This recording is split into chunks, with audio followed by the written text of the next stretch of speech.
Good evening, everybody. Welcome to Case by Case. If I have microphone issues tonight, I'm just going to cry. It's a brand new microphone. How's everybody doing?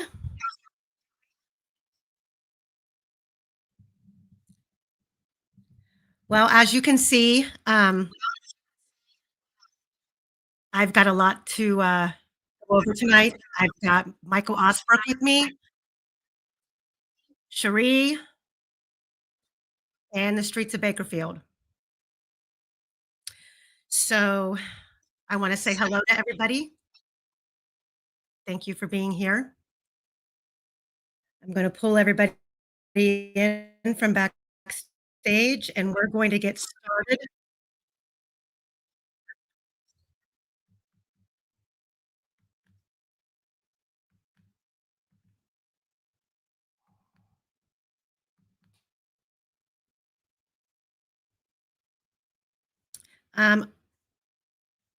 If you guys notice that I have any microphone problems, please put it in the chat.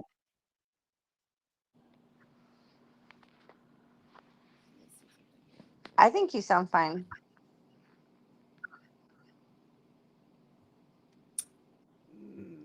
Let me see something here real quick.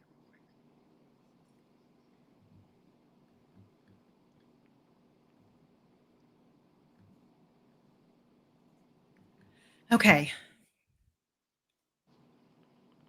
Well, everybody, you guys want to say hello before we get started? Hello. Wasabi party people. How's your Saturday? Radar already told me.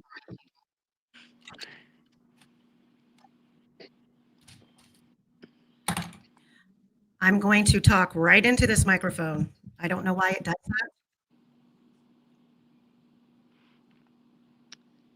I can hear it. Sorry, guys. Let me try something here real quick.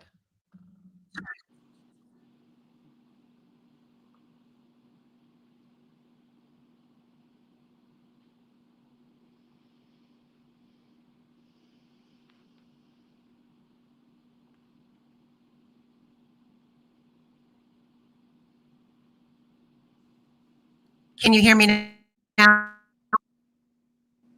Yes.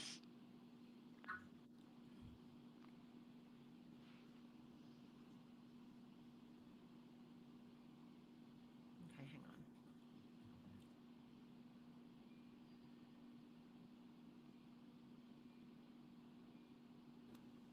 Happy Saturday. Sorry about that, guys. I will make do. I've got a lot of things that I got for a presentation tonight. Of course, if put a 1 in the chat if you guys have read through or watched Criminalities Live last night with Michael regarding Nick's response to the motion to preserve evidence. Put a 1 in the chat if you guys are familiar. I don't want to read through the whole thing again. It's already been done several times, unless someone in here is insistent on me doing that. In the meantime, I wanted to give you guys all an update on Reesi, just so you guys know. He will be joining us briefly this evening. He has a couple of things he'd like to say. His situation right now is he is still in administrative segregation. I know I said this before last week, but they came in. Andrew Baldwin and him had spoke about it was probably going to be a good idea for them to be separated, not in the same unit. And for those of you who don't know, the dorm that Keagan is in with Reesi is it's a protection ward, what it is. They're all under state protection, whether it be a high profile case or they can't be in general population. Reesi is in there because I'm not going to go into details. I need to look up the case, and I'm going to make that a different live if it comes to it. But Reesi turned state's evidence against the Aryan Brotherhood that he was a part of. And Um, a black man was killed, and Reesi stepped up and did the right thing. So he was transferred out. And that is why he is under protective custody because he left the Aryan Brotherhood and started his life in a new direction. So that's why he's in there, unfortunately, with a lot of different pedophiles. So he had thought it was going to be a good idea to have him, be moved to a different dorm. I think Andrew Baldwin, that was the intention as well. But instead, what the prison did was they considered it that Reesi was under some sort of a threat to either Keagan or vice versa. So and they didn't do it. They didn't do it nicely. They came in, they tore everything off of his walls, they ripped up his paperwork, they took all of his legal documents. He is working on his own case right now on his own, and he was close to being able to file. They've taken all of that. They took his television, and now they're claiming the television was modified, so he'll never get that back that he bought and paid for. They took his mattress and gave him an old battered one, and he complained about it, so they ended up bringing him a new one, but they charged him for the one they gave him that was tore up. So he's still in there. It's been over, I think, 14 days. I've emailed. He's messaged people higher up in the prison. Basically, in administrative segregation, what happens is that every 7 days your case is evaluated, and no one can tell him. His own counselor can't even tell him why they're holding him in there. So we're doing everything we can do to help get him out of there. Bottom line, it seems like the more noise you make, according to him, the harder they put their foot on his neck. So I'm going to do what he asks me to do, and if that means not do anything and let this play itself out, that's what we need to do.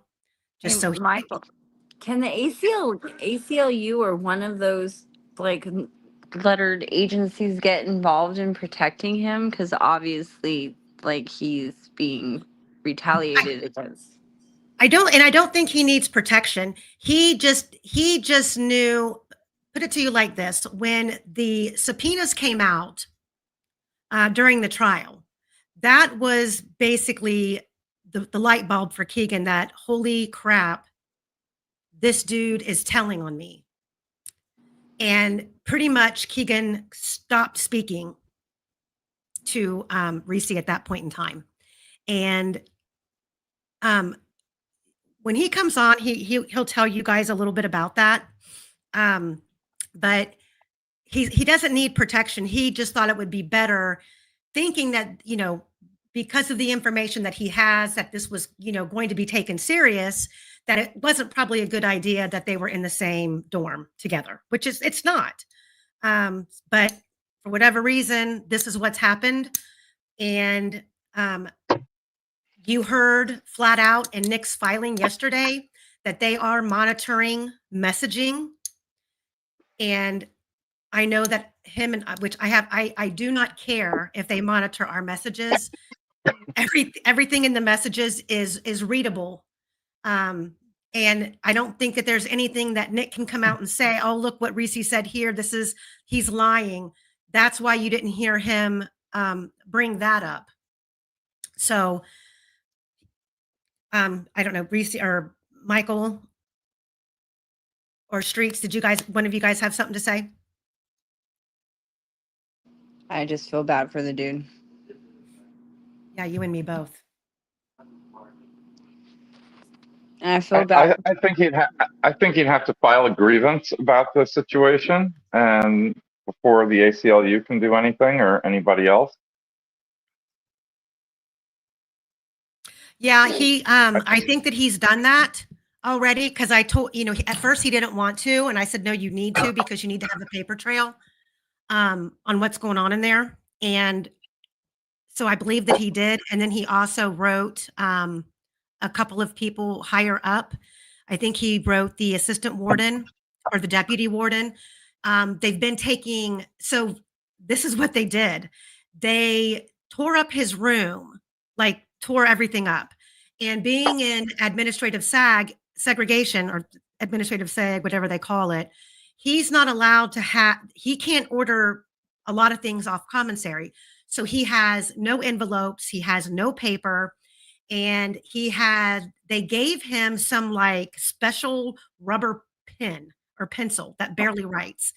So I he was he was hopefully going to get all of his legal documents back so he could send it to Cherie and I. And he didn't have any envelopes. So I said, well, I'll put money on there for you to, order your envelopes, paper, whatever that you need, so you can keep working while you're sitting in there locked. I mean, he's in this room by himself all day. No TV, no nothing. Well, they're charging him for the damage that they did to his room. So when I put money on there, they took it. Well, he should file a grievance about that too. You just got to keep filing the grievances and then appeal them. And as far as being administrative seg, one game that the DOC plays, if you file a grievance, they'll tell you, sorry, it's a classification issue. So he's got to file a classification appeal. The other thing is there's a policy. I mean, he's not down there for any disciplinary reason. But there's a policy, I think, that you're not supposed to be in seg for more than 30 days. That was part of their handbook on there says that he has to be evaluated every 7 days. And they should be communicating this with him, which he says they've came down, but no one can tell him why he's in there. Why they're holding him in there, but they're supposed to evaluate him every 7 days or evaluate the situation. Now, it may very well be that they're waiting to move him into another pod and they need an opening. I know that the prisons they can offer a waiver to inmates in a situation like this. If he was to sign a waiver that said, hey, if I was, he's got a target on his back right now because people know that he's talking. He said he's willing to sign a waiver in case they put him in a dorm and something happens to him. But I don't know if that's a smart thing to do either. He shouldn't have to forfeit his safety to, be in regular housing. And no, I don't know who asked that, but he can order commissary, but there's certain things he can't have in that room.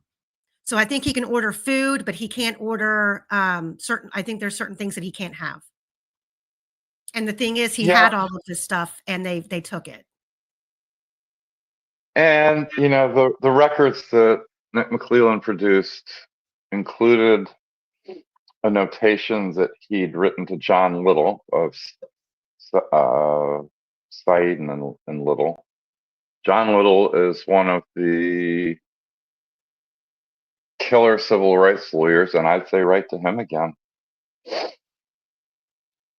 And maybe he can give Reesi some guidance. It's just not my bailiwick, and I know. I'm trying to drink from a fire hose right now. So I know. Well, as soon as let me ask you, Michael. I meant to ask you this earlier today, and I got sidetracked. When you were helping him before, by any chance, did you happen to get your hands on his transcript from his trial? Oh yeah. Could you share those with me? Because that's paperwork that he was going to send me, and they've taken it. And instead of having to order it through the clerk, if you have it, if you could send it to me, that would be super helpful. I will see. I will have a look at my bit bucket. I tend not to throw anything away. Same here. Osberg for the save. Yes. Boom. Michael Osberg is the bomb, man. If you guys are just coming in here, we got like 200 people right now in this chat, or at least watching. Say hello, hit the like button, subscribe, share the video, please. Reesi is supposed to be calling around 7:30. And I pray to God, the way I have this set up to work, that the sound is okay. I've been playing with it all day. I'll cry if it doesn't. Does he get, But I I do have a have, question. Oh, sorry. go I, ahead. I didn't know if you heard me. I just wondered, do they, I'm doubting that they do, but do they give him up like a weekly or bi-weekly update on what they believe he owes so that he knows, okay, after $50 are paid, then Um, I'm all caught up? Or I believe where he's at right now is that he still owes, after what they took off for everything and what I put on and they took that, he still owes $8. So, okay. but him and we had a really emotional talk today. He broke down, um, kind of about this, the fact that, um, you know, people are claiming that, he's doing this for media attention, that he's a liar. And he said, if anything, I have put myself in a really fucked up position by speaking up. And he said, I don't understand what Nick McClelland is doing. He said everything. He said he thought this whole entire time, after Keagan started talking to him, that Rick Allen was involved. And he did say numerous times that Keagan was like, well, Rick's not going to talk. He's not going to talk. Well, if Rick Allen's not involved, he can't talk. But it wasn't until right before the verdict that he said, let me back up. Reesi wants the defense team to pull the cameras from the prison and from inside of his dorm. He said, because you will see over 13 to 14 times Keagan coming up to his door, Reesi's door, to talk to him. And when I asked him why Keagan had wrote him letters, he said because there were times that Keagan wanted to talk, but Reesi's bunkie, his bunkmate was in the room, and Keagan didn't want to talk in front of him. So he would write it. And those were, like McClelland said, those were included with some of Reesi's letters. And he is adamant that he sent at least 6 or 7 letters. And then he's adamant that he wrote Nick McClelland after the verdict. And it was after Nick McClelland spoke, because Reesi said he was enraged, that he sat there on live TV and said that there was no other suspects in this case, and that Reesi had already told him that Keagan admitted, yeah, dude, I fucking lied. That dude don't have nothing to do with it, but I feel so relieved right now because he's going to go down and they're never going to bother me again about this shit.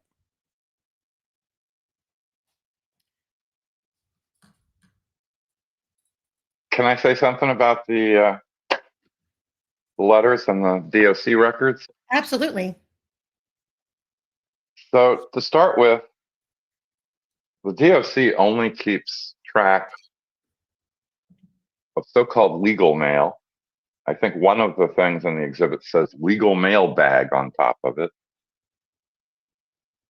And that was interesting today too, because we did discuss that. And he said that when he wrote McClelland, he did not use legal mail. Well, it kind of looks like he used legal mail for some and maybe not for others. And, I think, in fairness to Reesi, I think he's forgotten. I think he's got a few dates wrong in some of the stuff that he wrote. And, nothing. Ricci may have gotten some dates wrong, but Nick McClelland has a whole entire fucking time machine. Yeah, his filing. I've said before that, the trial lawyers, leave them alone for typos, please. Yeah, he put 25 in there instead of 24, and yes, he should have been more careful. And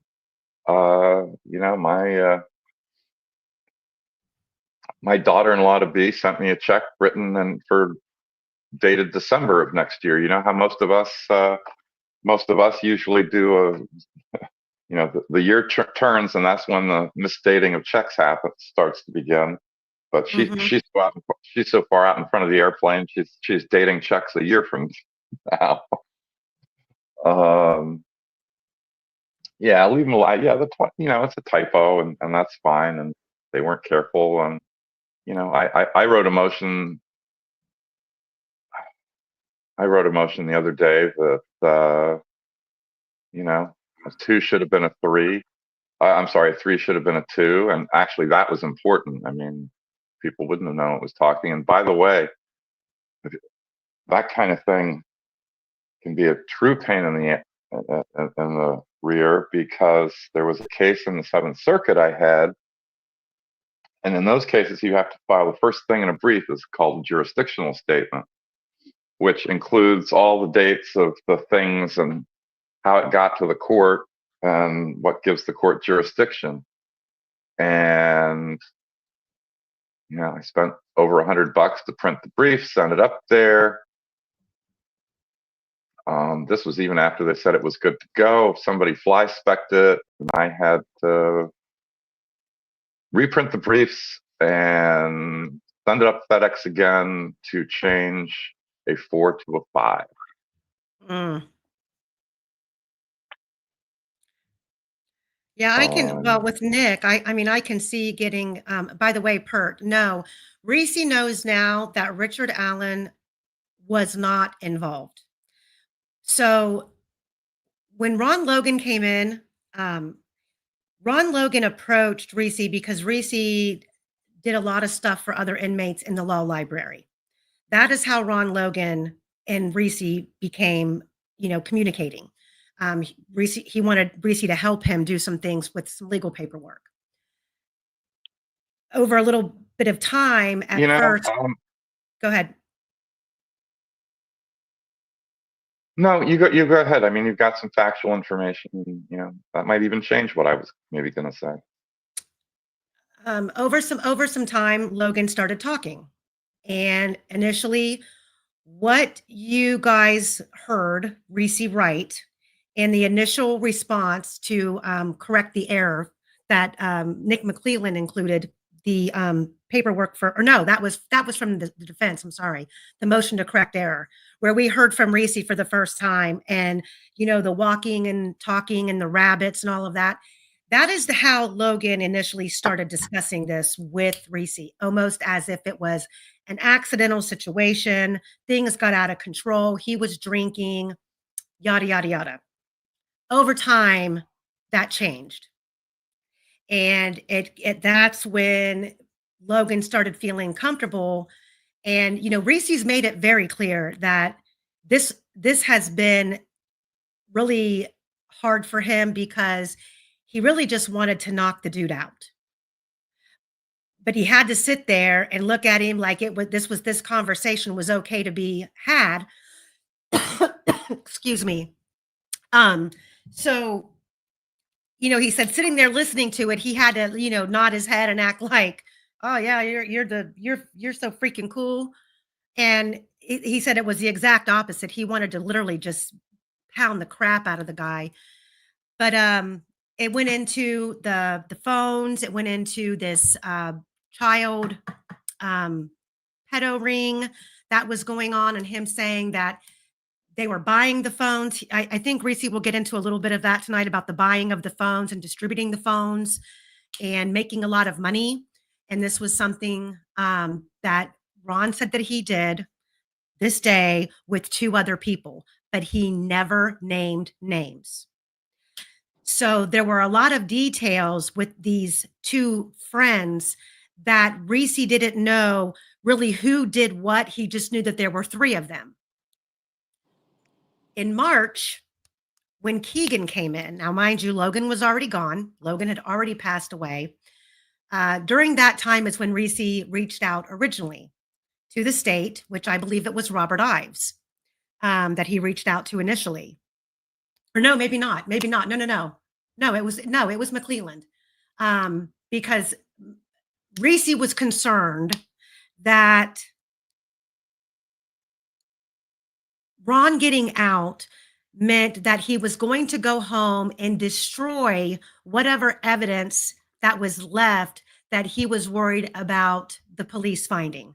So when they served the search warrant at Logan's property, the day after he was arrested, he, I guess, was shitting bricks in there telling Reesi, there's evidence. And what that evidence was stuff that was burnt in a burn pit, but it was not burnt in a burn pit on his property. He said, now this is, don't shoot the messenger. This is what Reesi was told. The burn pit, I'm going to show you because I believe this could possibly be it. It's across the street, I believe on the Mears property or whoever's land is across the street. And I can't tell what kind of an outbuilding it is, if it's a barn or a garage, but it sits way back behind that. But if you go to Google Earth and you go to Ron Logan's property and you go directly across the street, this is what I've been able to see on the ground. It looks like a burn pit. Could be it, could not be it. However, there were things that were supposedly burnt in here. One being a pair of steel-toed boots that Ron Logan did not think burnt fully. And I believe a tarp and some other things. So Ron was worried that apparently they didn't search that area because it was well across the road, but he was worried. So Reesi said, when they modified him out, he was like, he was panicking. He wanted to get home and destroy whatever he felt was still around there that they could find.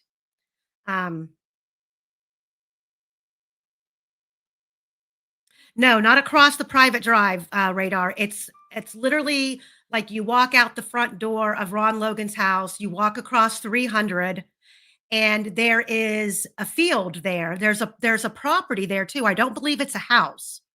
It's like an outbuilding. And if you go on Google Earth and you go directly across from Ron Logan's front door, you go over the rooftop of that building, back behind it, that image is what you will see that image. I don't know what it is. That could be it. It makes sense based on the information that he's telling me. So anyway, when Keagan approached him in the prison, Keagan came up and said, "Hey, I hear you were friends with my buddy, Ron Logan, when he was here." And Reesi said, "Yeah, I know him. He was here." And he said that for like a couple of weeks, Keagan was acting really strange. Like he kept coming over, talking to him and asking like, "So what'd you guys talk about?" Finally, Keagan was like, did he ever talk about me? Did he ever bring me up? And I think Reesi said at first, he said, no, he never talked about you. But then Reesi said he himself started getting curious, was like, yeah, he told me about, you guys. And Keagan, he said, flipped his shit. He said he went full-blown panic mode. And you're going to see, not only did he tell me that, but I was able to track down. Hold on one second.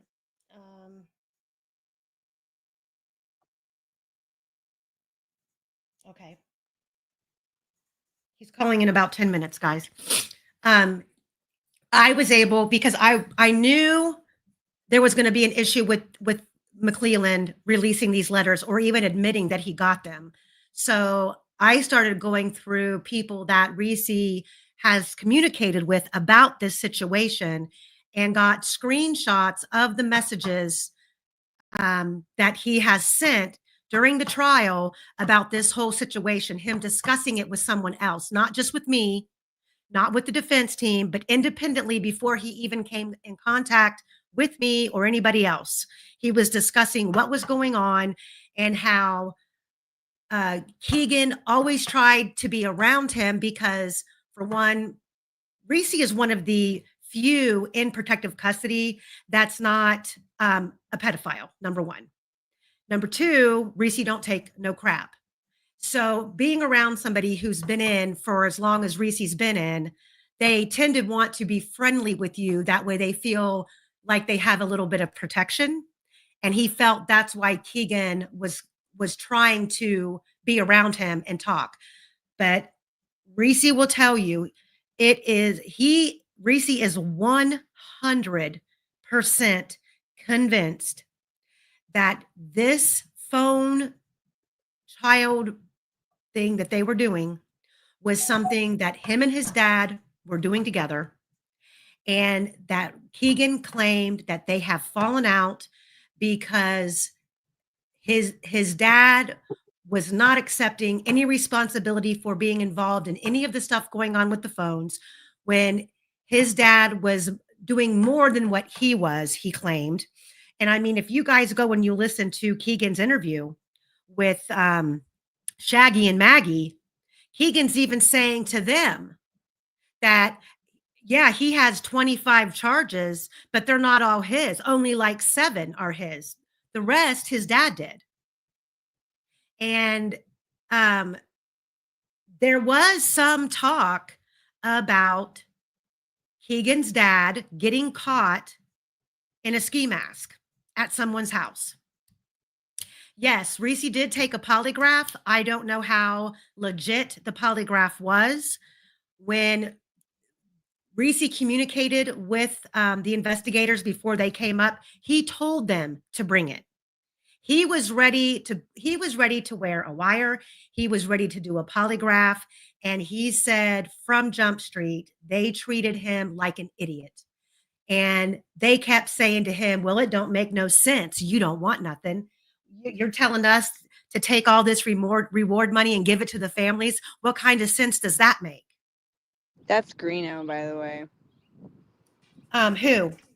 Anthony France asking about the polygraph. Yes. That's Greeno. Just so everybody knows, that's Greeno. Yes, he did take a polygraph, but he said that it wasn't.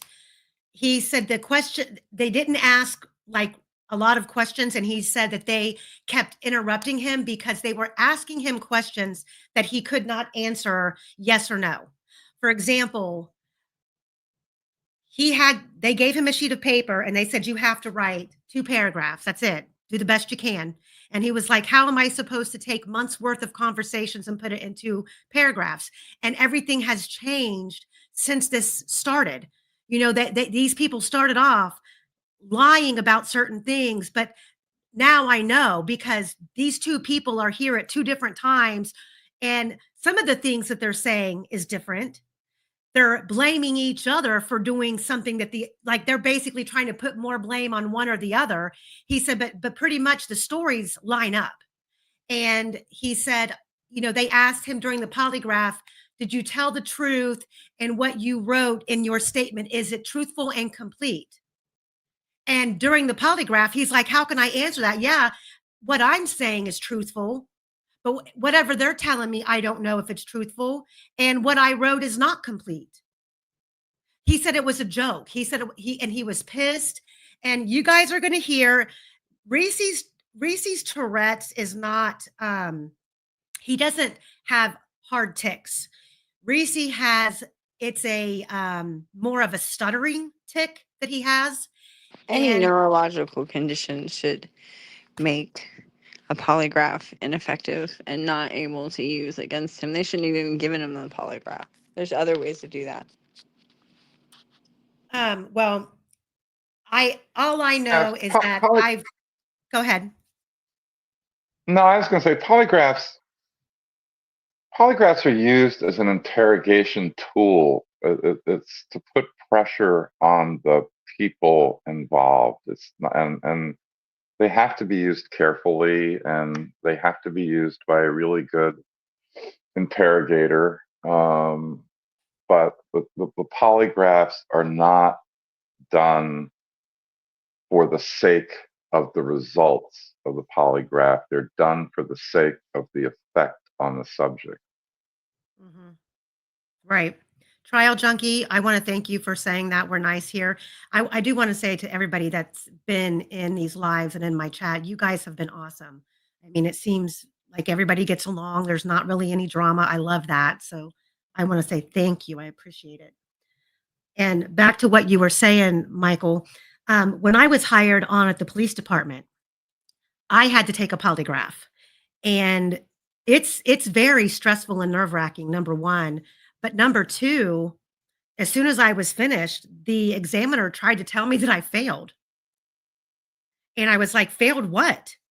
And he gave me a question or 2 that he said that it showed I was being deceitful, and I'm like, "Oh, I'm sorry, but, I'm telling you the honest to God's truth," and I was hired anyway. Um, I dated an LAPD officer, and he got messed up in some IAB shit, and they came to me and they wanted me to take a polygraph. So I took the polygraph, and I know from the bottom of my heart, I can tell you I told the absolute truth in that first polygraph, and they told me I was lying. So they set me up for a second polygraph. I went in and lied through my teeth and told them everything that they wanted to hear, and they said I passed my polygraph. So I don't give polygraphs very much credence. yeah. Thank you, Court of Public Opinion. You know, the FBI uses them. You got to take one. I think it's every 3 years. And basically, you got to take them till you pass them. Yeah, the Border Uh, Patrol People uses them too, and there's a 50% fail rate. That's how like most people get kicked out of the academy is they fail the polygraph.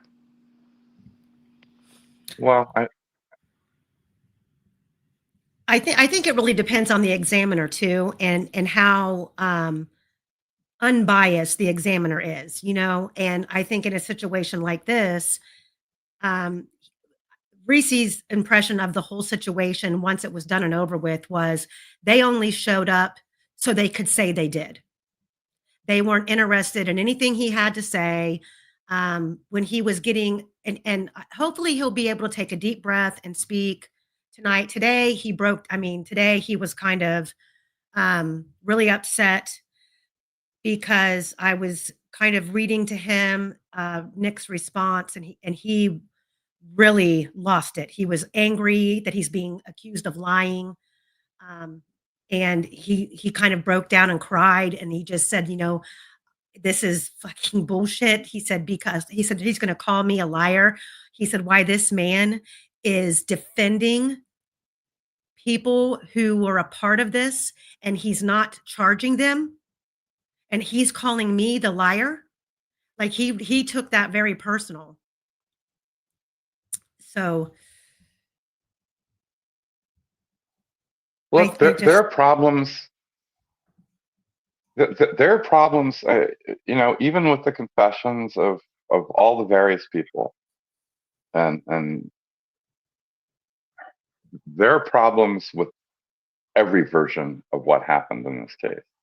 Mhm. Uh, Well, and I will say this, and I know that we've talked about this, Michael, and I know that you've talked about it on other, with criminality and Bob Mata and everybody. I know that the idea of no matter which direction of suspects you look at, there is a brick wall that you run into at some point with the version of, for example, Brad Holder, or when you go back through the Tyler French and the Tina Rodell and Megan Allen group of people who were out there the night before. This situation, every day this week, I think I've told everybody that, I have my earbud in every day at work, and I work in the dark. I work in a module and I work in the dark. So I walk and I listen and I take notes all day. And I have gone back through all the different scenarios, all of the different theories that people have. And as good as some of these theories really are, this story fits for me simply because it makes the most sense. Makes the most sense in the fact that nobody was seen because they did not use the trails. They didn't utilize the trails. They went back to Logan's property. Now, Reesi and there, says that they were, go ahead. no, and there's the question of like how they got there. I mean, did they cross the creek? That seems really unlikely. Did they go back across the bridge? You know, if they So, did, why did nobody see them? um, I mean, yeah, go ahead. well, I know we talked about this before, and you guys have to understand when Reese's talking, Reese doesn't have access to YouTube in there. Reese has no idea what Ron Logan's property looks like. He has no idea what the time, he didn't listen to Andrea Burkhart. Okay. He might have seen some things on the news, but the details that he has had to have come from someone. He says that Logan and somebody else were dropped off in the front. The way he describes it to me is that they were dropped off at the front of the bridge on the private drive. Now, when I told Michael Osbrook that, I had no idea that there is a vehicle seen on that video surveillance from Sandefurs driving into the private drive and then shortly turning around and coming back out. Yeah, And it's about 208. From the okay, Sandefurs? where they got the white van video footage from. Is It's that some sort of white sedan. It's some sort of white sedan. My understanding is too, from what Reese has from, and Reese's probably going to talk a little bit about some of this, but I kind of want to cover some key points. Um, when I asked about the phones, he said Keagan told him that he left his phone somewhere being used. He did not take his own personal phone into the town of Delphi, and Drexler? that he borrowed someone's car. He doesn't know what color, he doesn't know what kind, but they borrowed a car. And it was Logan and someone else that was dropped off. Hold on, this is probably him.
Hold on. I gotta make sure I gotta get it this working. Hmm.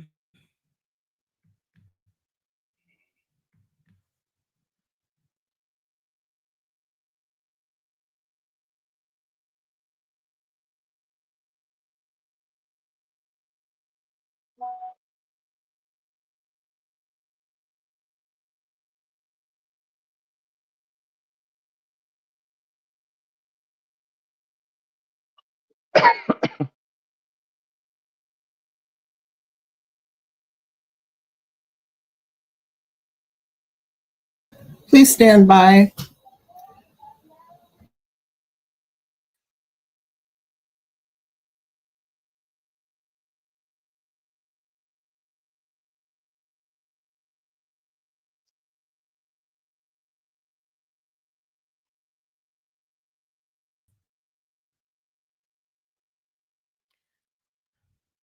All right. Can you guys hear me?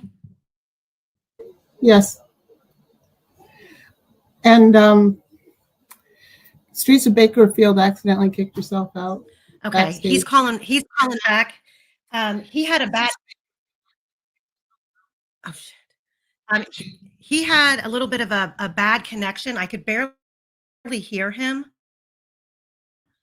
Michael, go ahead and talk about whatever you want to talk about with this while I try to. I'm going to present my screen to pull in this program where he can be heard. Well, I think I want to, I actually, I put it up on Twitter, but I kind of owe Nick McClelland an apology after last night when I said his bleeding wasn't verified. It broke over 2 pages, and as I've been doing recently too often, I read too fast and didn't see the verification, and he didn't entitle his motion verified motion, so I missed it. That said,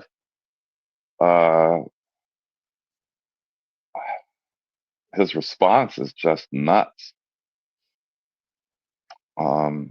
He said that Andy, Brad, and Jennifer had the opportunity to call Reesi or try to, despite the order excluding third-party guilt evidence, and they didn't do it, and that's their problem.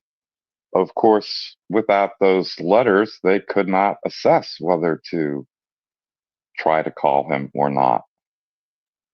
And somebody on Twitter just put up a case called Gowdy v. Basinger from the Seventh Circuit from 2010. And as they point out there, confessions are self-authenticating and they're admissible under Indiana Evidence Rule 804b3. There are a lot of people, especially in the lynch mob, who claim that, well, these confessions aren't admissible. Well, actually, they are. And in Gowdy v. Basinger, there were a few other statements where there was a confession by the alleged shooter's brother. The jury never heard it, and that was kind of the end of the case. His conviction got reversed. And I see that as an extremely hopeful thing for Rick Allen's direct appeal, if not sooner, because these confessions that Gull kept out, there are at least 2, maybe 3, and actually possibly more. The Supreme Court is, and I've said this Well, before. the thing is that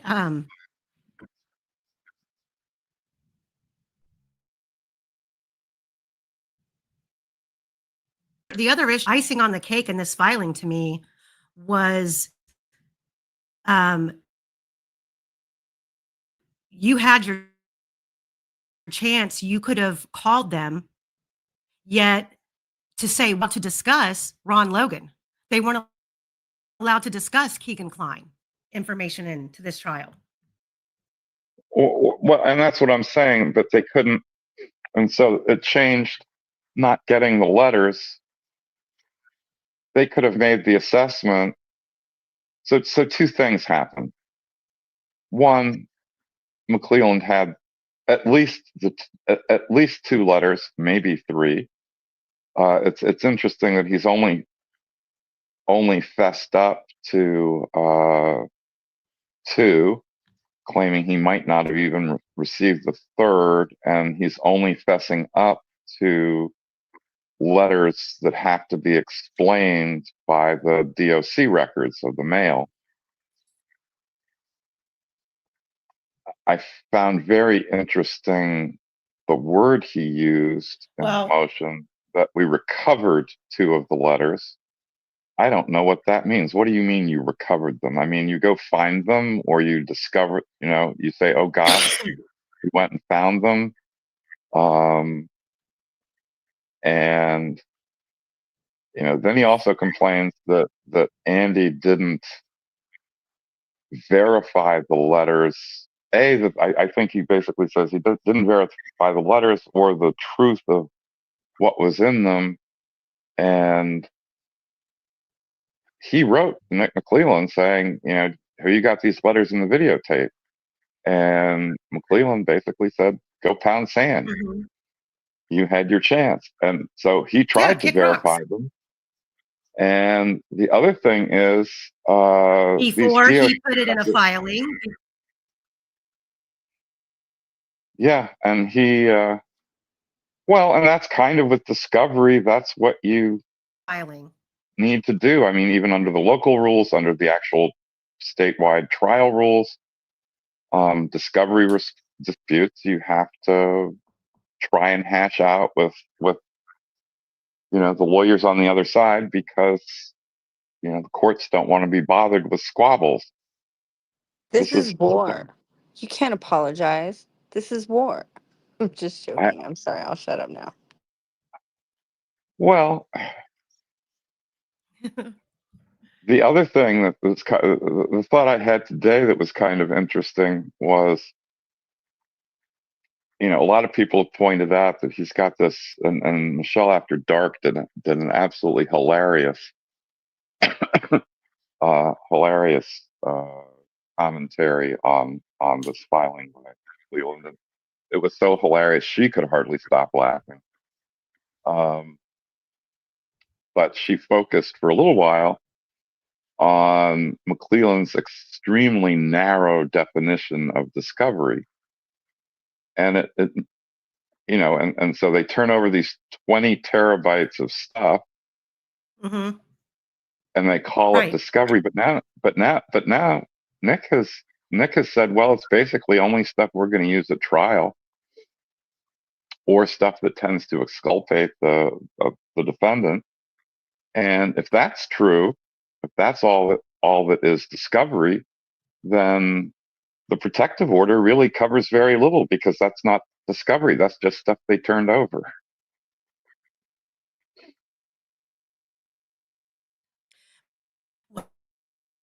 Well, and I think that's a really slippery slope that he's trying to slide on, because it's really not up to him to decide what's exculpatory or not.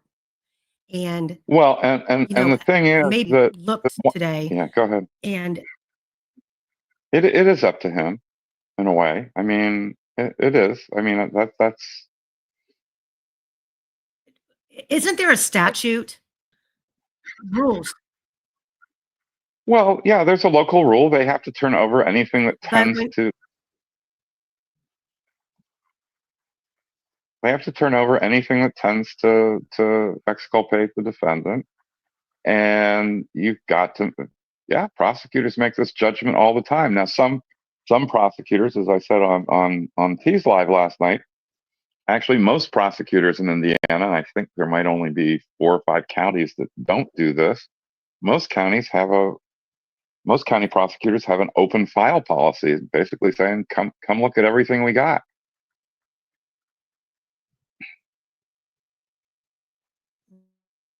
But well, yeah, they got to make the judgment. But is it abnormal that they would even have to? Is it abnormal that they would even have to ask, like for what the defense has had to do since the trial, to get these things on the record, asking for this stuff to not be destroyed, and the judge. Is that accurate, that Judge Gall doesn't have the authority? No, she's absolutely got grant that motion that the state can't destroy this information. She's absolutely got the authority. I don't know that they're. Well, they made a. You're breaking up. They made a second request.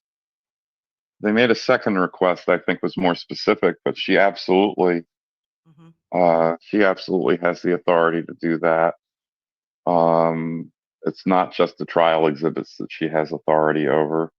I mean, look, if she's got authority to tell I didn't think so. the defense, if she's got the authority to tell the defense, what to do with the discovery, why doesn't she have the authority to tell the state to preserve all this evidence?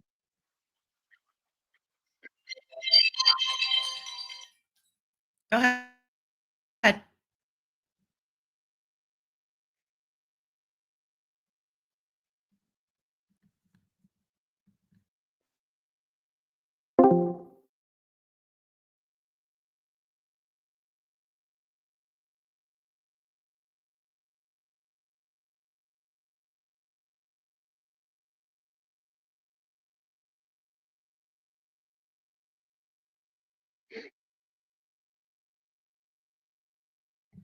All right, guys. I'm gonna bring him on. Let me know if you can. Can you guys hear him? No.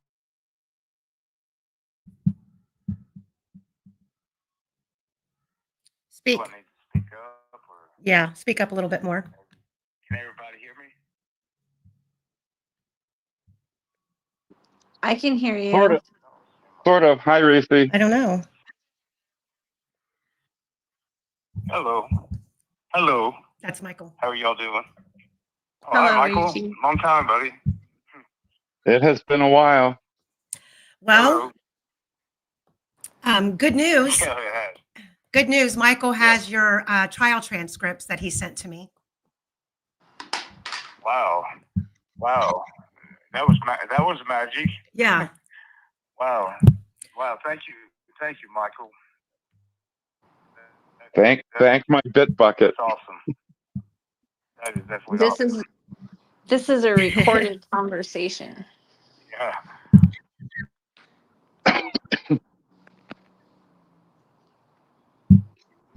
Yes.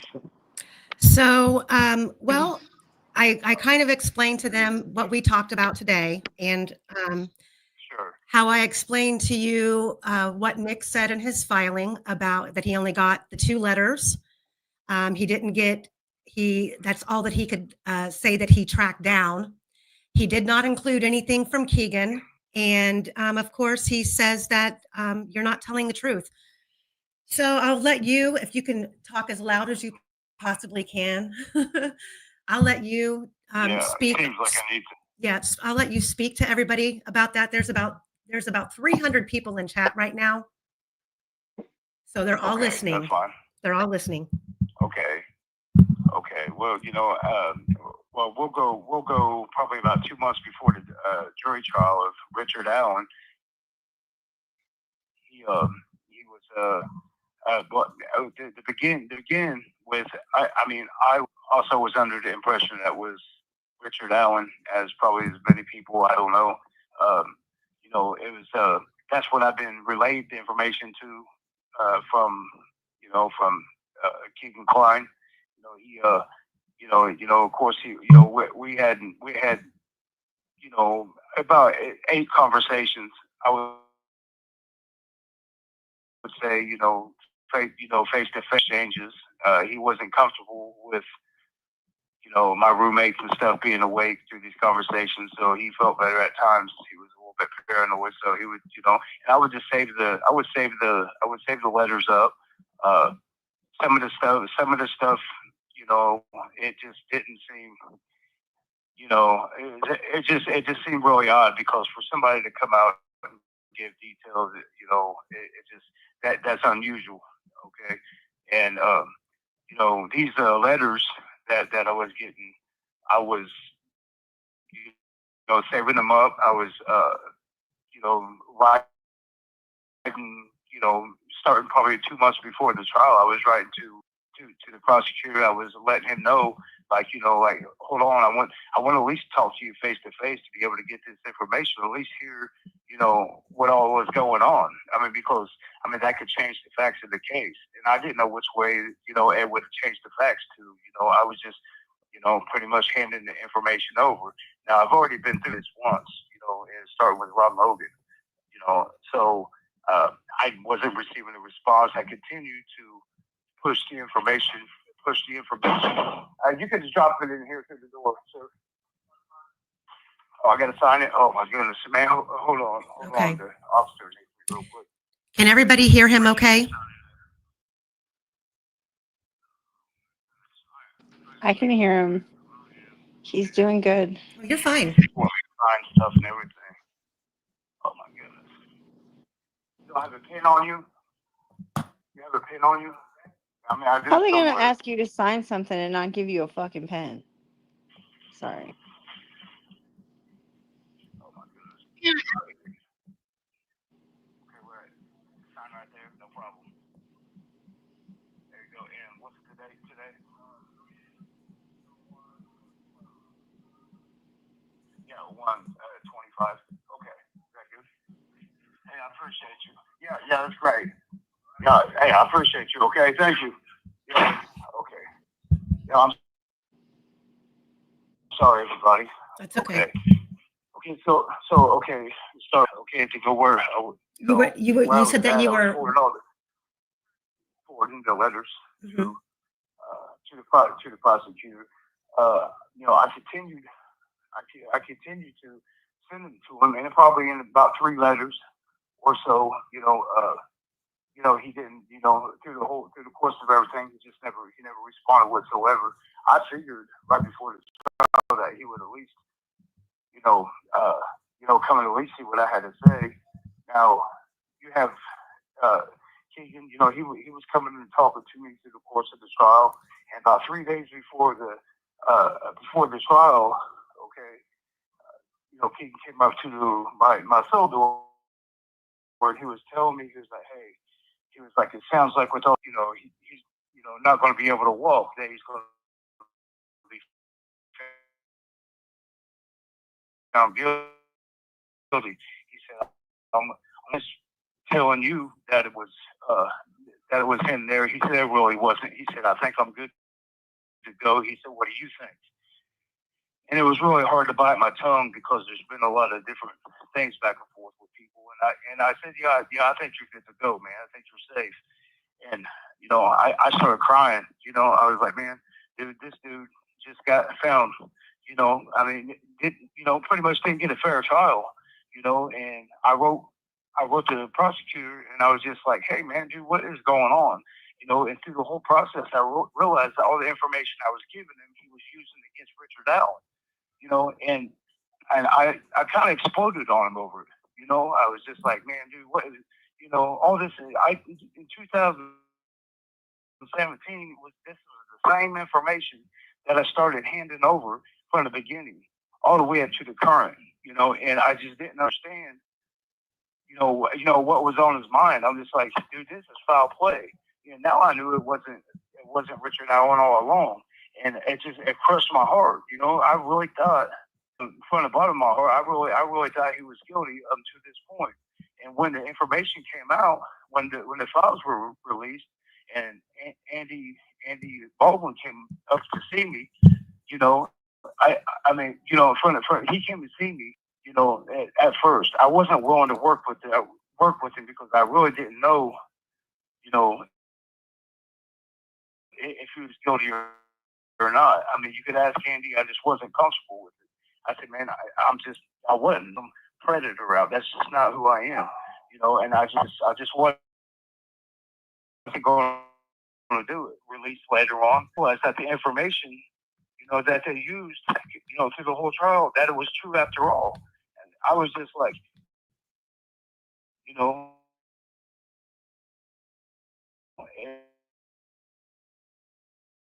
and it just, I mean, the stuff with the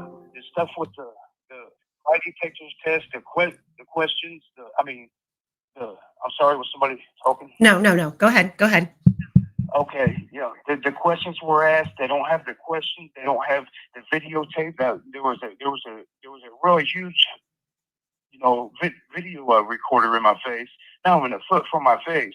They told me before I went in, hey, you're going to be tape recorded, and the audio is going to be on. Are you fine with that? I said, yeah, I'm fine with that. I don't have a problem with that. And dude, I went in there, and now they're denying, both of them. Now them are missing too. Well, what he said exactly was he doesn't have it in his possession. That's kind of a slight way of denying. He's not saying that it doesn't exist. He's saying he doesn't have it. Well, sure. Then go get it. You're the prosecutor. You know, I mean, you have access to all this stuff. Talk louder. Talk louder. No, I'm just saying he's the prosecutor. He has every right to go get what he wants to get. All this, I don't have it, and I don't, all this other stuff. I mean, that's ridiculous. I mean, it's all in the pudding. You know, prove it. Prove that I didn't pass that test. You know, prove that they never even asked me questions. They denied even allow me to even tell them what happened the entire time. Not once I had to have a confirmation, or not confirmation, but a conversation man to man, you know, with the guy that came up. There was only one officer. He came up, and I didn't even have to have. There was no conversation. Every time I began to speak, he said, "Hold on." He said, "No, I got a better idea," and he limited me to 3 paragraphs, you know, that I'd be able to write.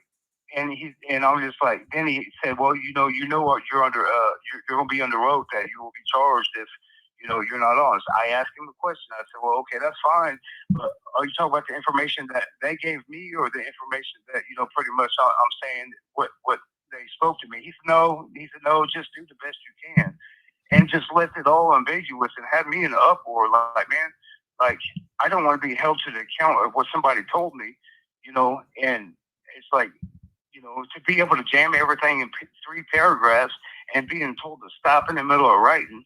I mean, if you look, I mean, it may be an incomplete sentence at the end. He said, "Oh, stop there. That's fine." You know, and it got to the point where I said, "You know what? You know, I tell you what, man, we'll just end all this. Just do me a favor." I said, "Send me in with a device that I could be able to talk to him, and you could probably case this closed today." And he looked at the other guy, and he just kind of shook his head. And he said, "That's not going to be necessary." My mouth drops. I'm just like, you know, thinking, like, what kind of investigation? You know, what kind of investigation is that? You know, you are an officer that could close this case today. You know, if you just send me in and allow me to go in. That's why he's not releasing that tape. That's why he don't want to release that recording device, because that would show right there the negligence of the investigation itself. You know, it would. I mean, everything that they're holding on to would pretty much solidify of everything I've said from the beginning. You know, they know that. I know that. You know, that's what I'm saying. People need to. I'm not asking anybody to believe me. That's why from the beginning I said, make demands for this evidence. It's there.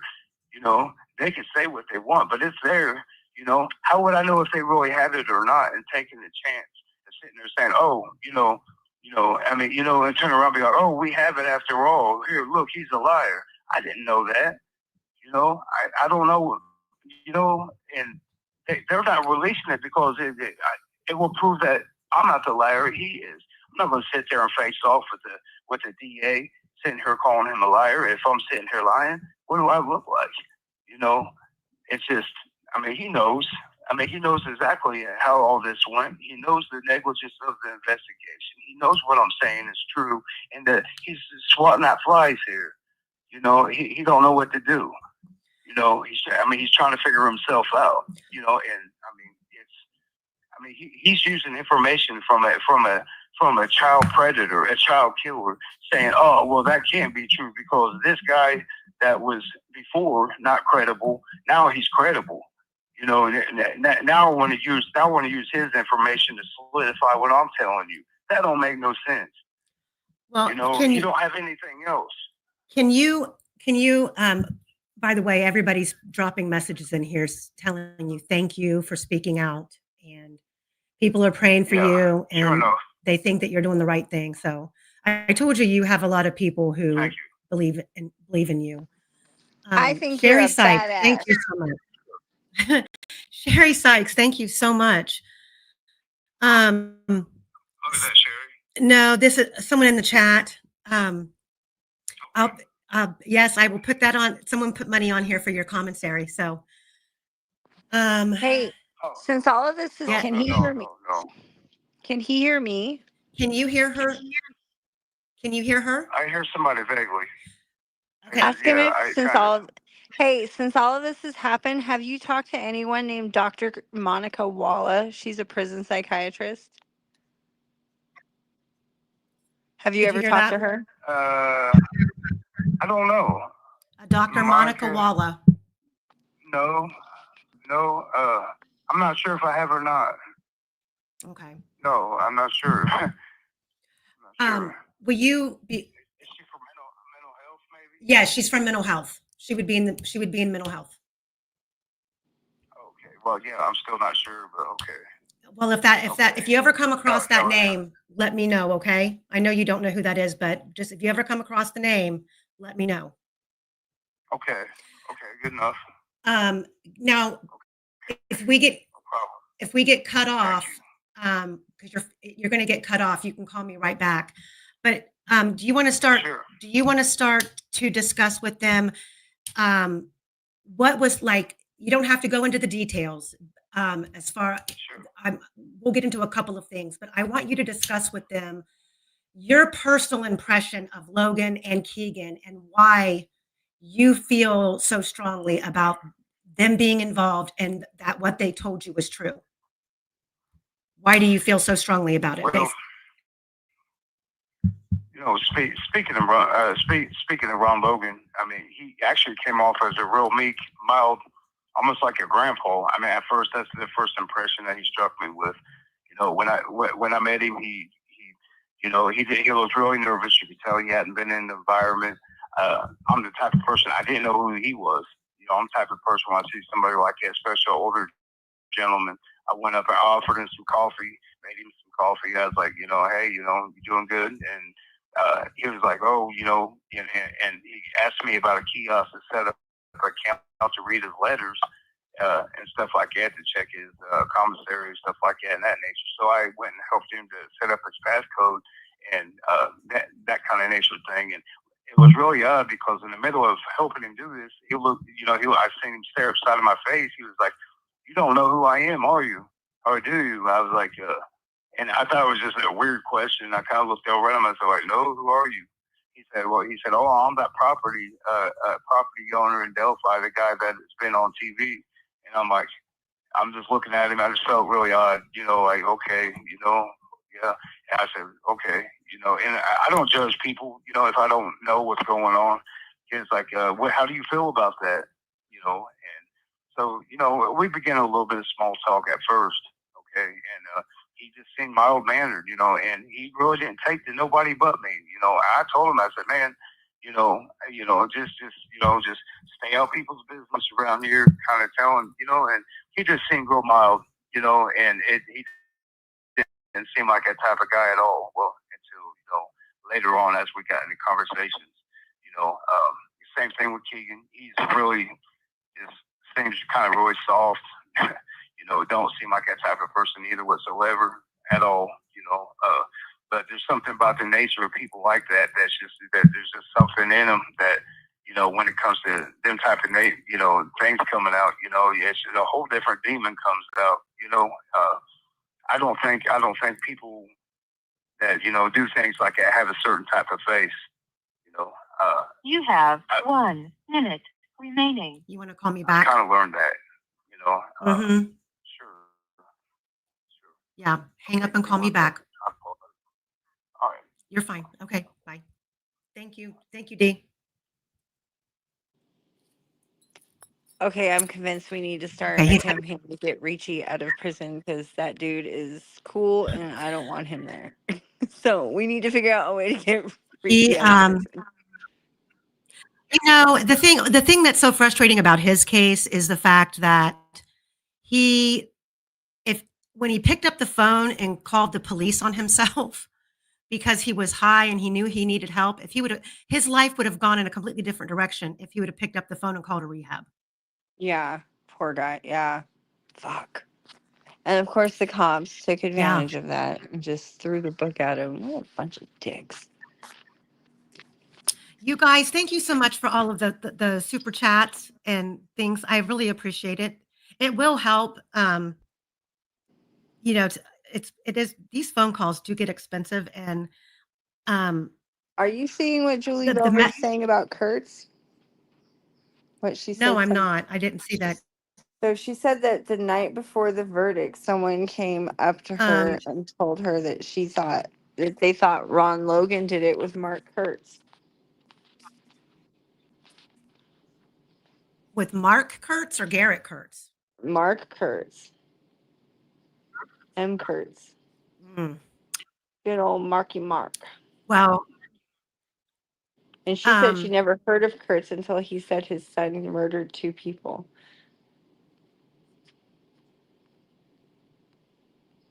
I don't fucking know. I don't know. I mean, I don't know. I've to me, it just seemed completely outrageous to me that Keagan Kline would have been running the Anthony Shots account, in contact with Libby, then telling people after this happened, "Oh yeah, I was supposed to meet her, but she didn't show up," and he not be involved in any way. That is insane to me. And um, I mean, like I said, all of this comes together. And I mean, obviously, someone thought he was involved because there was no information on this case for a long time. When Keagan Klein's information came out, we were in a black hole of information. And then mhm. they, on a Monday night at 10 o'clock, they released some weird statement saying that Anthony Shots, and they used the Abby and Libby tip line number as the tip line. So they Yeah. thought Hey, he was involved. yeah, Reesi, do you want to? Will you talk to Yeah. them about and talk louder? I'm going to make sure everybody can hear you. Would you? Can you talk to them? Can you talk to them about the things that Keagan told you about the what you called the back page child porn Right. and him and his dad? Sure. Yeah. Okay. You know what he was telling me was that him and his dad would have this little. I've been in prison for a long time, so I'm not familiar. So I mean, with a lot of this, so kind of bear with me. If it sounds like I get something wrong here, but that they were getting these burner phones, okay, and they were selling them off, to certain people for information to Ron Logan, things of that nature, that they were sending them different clips and footages and pictures and videos and stuff in that nature, okay, and they would deliver them to people like Ron Logan, because Ron Logan did not know how to operate these type of phones. I guess it's because he was an old school nature, so they would go out and meet with him every, 3 to 6 months and change out the phones, get rid of the old phones, give him new phones, and help him set up his phone, his burner phones, because I mean, like I said, he didn't know how to do that kind of thing. So that was kind of a little thing that they had going on. I don't know really much more about what they were doing with it. It was just a little operation. He said that he had a couple handfuls of people that he would do this with, and so he only Ron Logan, specified on the people that I knew. so Ron Logan was like a customer ahead. of Keagan. Yeah, Ron Logan was a customer, and they Yeah. became friendly when Keagan had to meet with him to show him how to work the burner phone. And then, will you tell them about the falling out with Keagan and his dad, like during when the police came, and what Keagan was saying about why him and his dad fell out? Okay. Well, his dad and himself, okay, was obviously doing these things together with these phones. When when stuff got hot, they kind of had some kind of falling out, some kind of argument. Kind of was under the impression. You have 1 minute remaining. Oh my! How's I that? don't know why that is. You have 60 seconds remaining. Why is I have that? no idea. Let me call you right back. I don't know. Money's on there, so Yeah, just give me, double give check me a it because I second. put it on there. Okay, call me right back. No, I know it's on it. Okay. Okay, All right. bye. I'm wondering if that's their way of interfering because he has got plenty of money on there to call. I was gonna say I got my credit But card in I'll my tell you, back pocket. I'll put money on there right now. Fuck them bitches.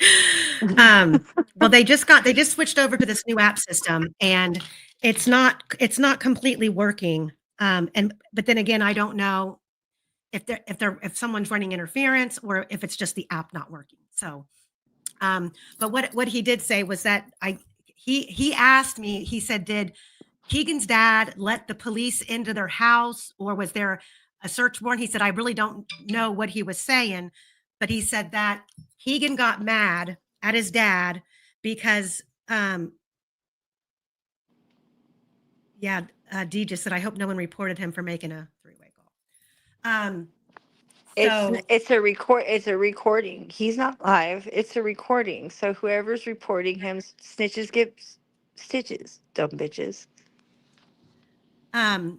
he Sorry. said that Tony Klein and him got into it after the fact because the phones that the police took, some of them his dad had been using, and his dad pointed them out like, yeah, those are his phones. And but then they kind of mended fences a little bit because he said that his dad was covering for him when he got arrested. That he was getting rid of stuff and hiding stuff for him. And then Reesi also said that there's somebody else in Lafayette that was a big part of this ring because Keegan kept trying to get Reesi. He wanted to give Reesi letters to mail to someone in Lafayette, and Reesi wouldn't do it. But whoever was in Lafayette was also like behind the scenes trying to get rid of stuff. This is what he was told. Was he a dentist? Yeah. I'm just joking. I think that Hello. the truth or falsity of any of the stuff and what Keegan Klein said is at least, yes, getting to the truth of the matter is would be a good thing. But and I know the prof is he's actually said he doesn't care about Rick Allen. I pretty much only care about Rick Allen and being reasonably certain that he absolutely had Well, nothing to do with this.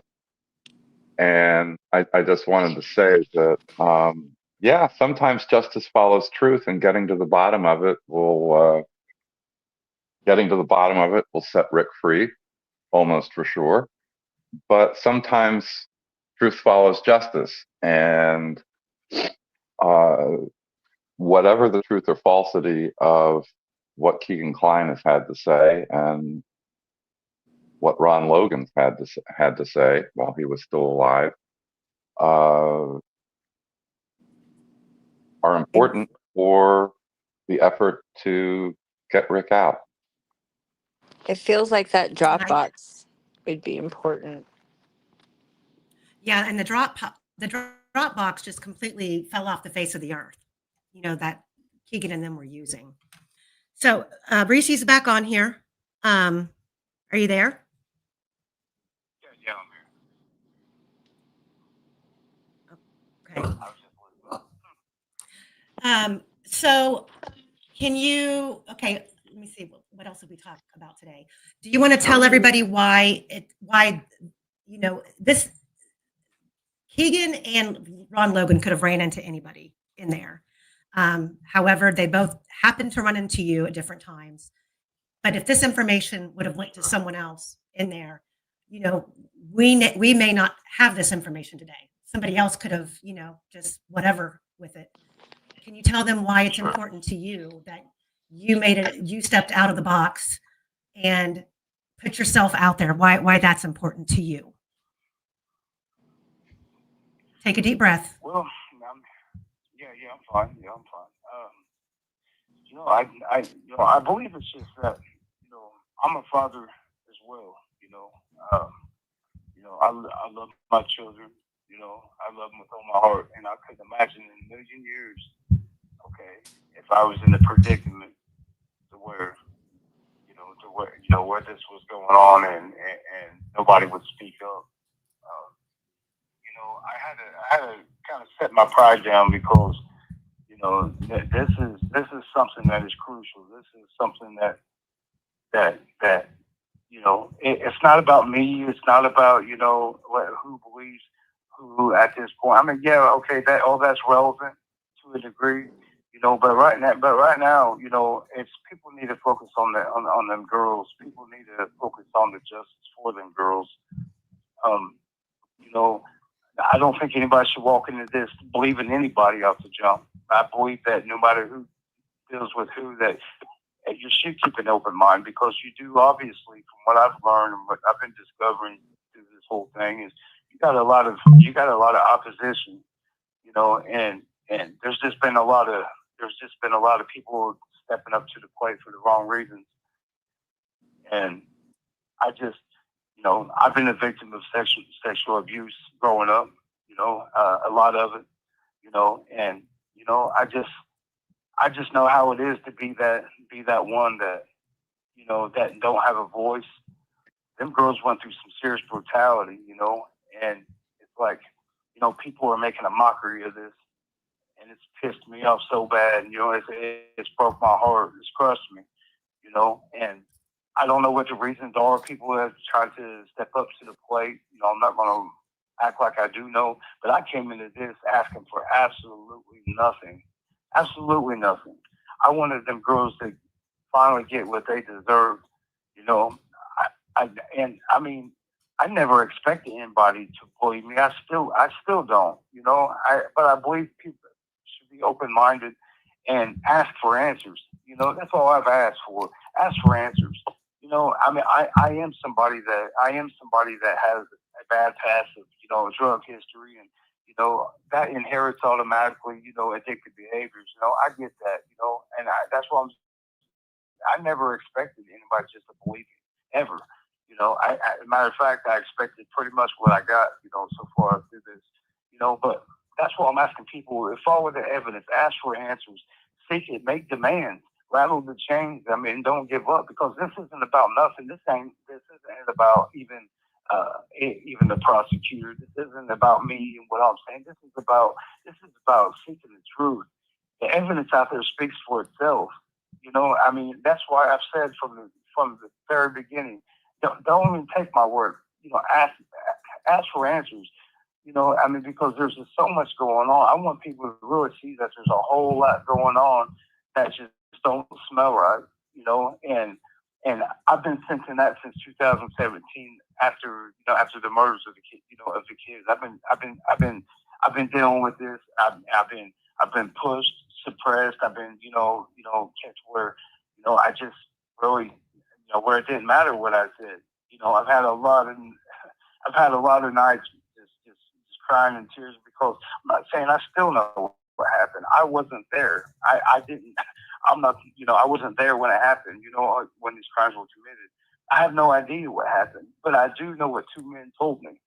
And does it make it facts? No, it absolutely don't even make it facts.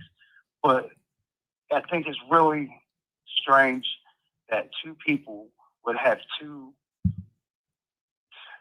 like just two of the same stories, and some of it changed, but it was just more of trying to throw the blame on the other person. Well that part wasn't me, or and so that's the only thing that's changed. My story's never changed from the beginning. Now there has been the information that I've learned along the way that has actually would have changed the narrative to degrees, but anything I've ever said from the beginning has been the same. And anything I've ever said will never change. They will never catch me up in a situation where, oh, you said this, now why is this? That can't happen because I've stuck to the roots of, my belief, and that is justice for the girls. That's all I want. And I don't you want no. I don't want. and you did after Keegan admitted to you that Rick Allen wasn't involved, you did contact Nick McClellan again and told him that. 1,000%. I mean, he can call me a liar all he wants, but he is lying. He is the liar. I have no reason to lie here. There's, here's the thing. He's saying, well, he was very dishonest. Well, about what? Tell people what I was dishonest about. Because the funny thing is I was never asked any questions. Tell people where I was dishonest. Don't just submit to people. He was very dishonest. He felt this miserable. What did I feel? What did I feel? You can't answer that. It's just you're just trying to throw a bone out there. Hey, you guys, I'm a horrible man. He's like miserable. If you buy into that, okay, I mean, so be it.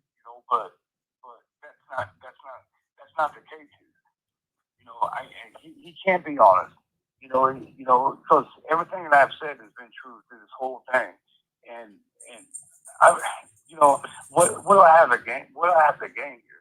Here's the thing.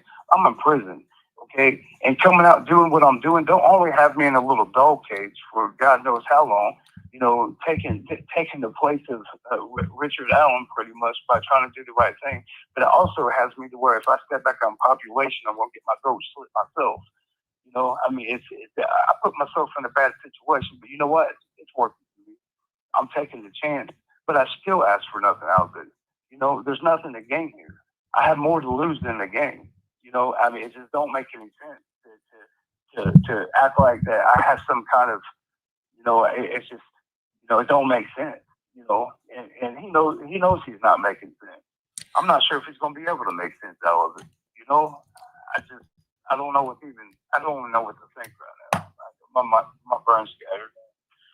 Well, let's switch gears a little bit, and sure. You how about, I think it's kind of since this was in the original filing of the motion to correct error from the defense, what you initially wrote out in your statement.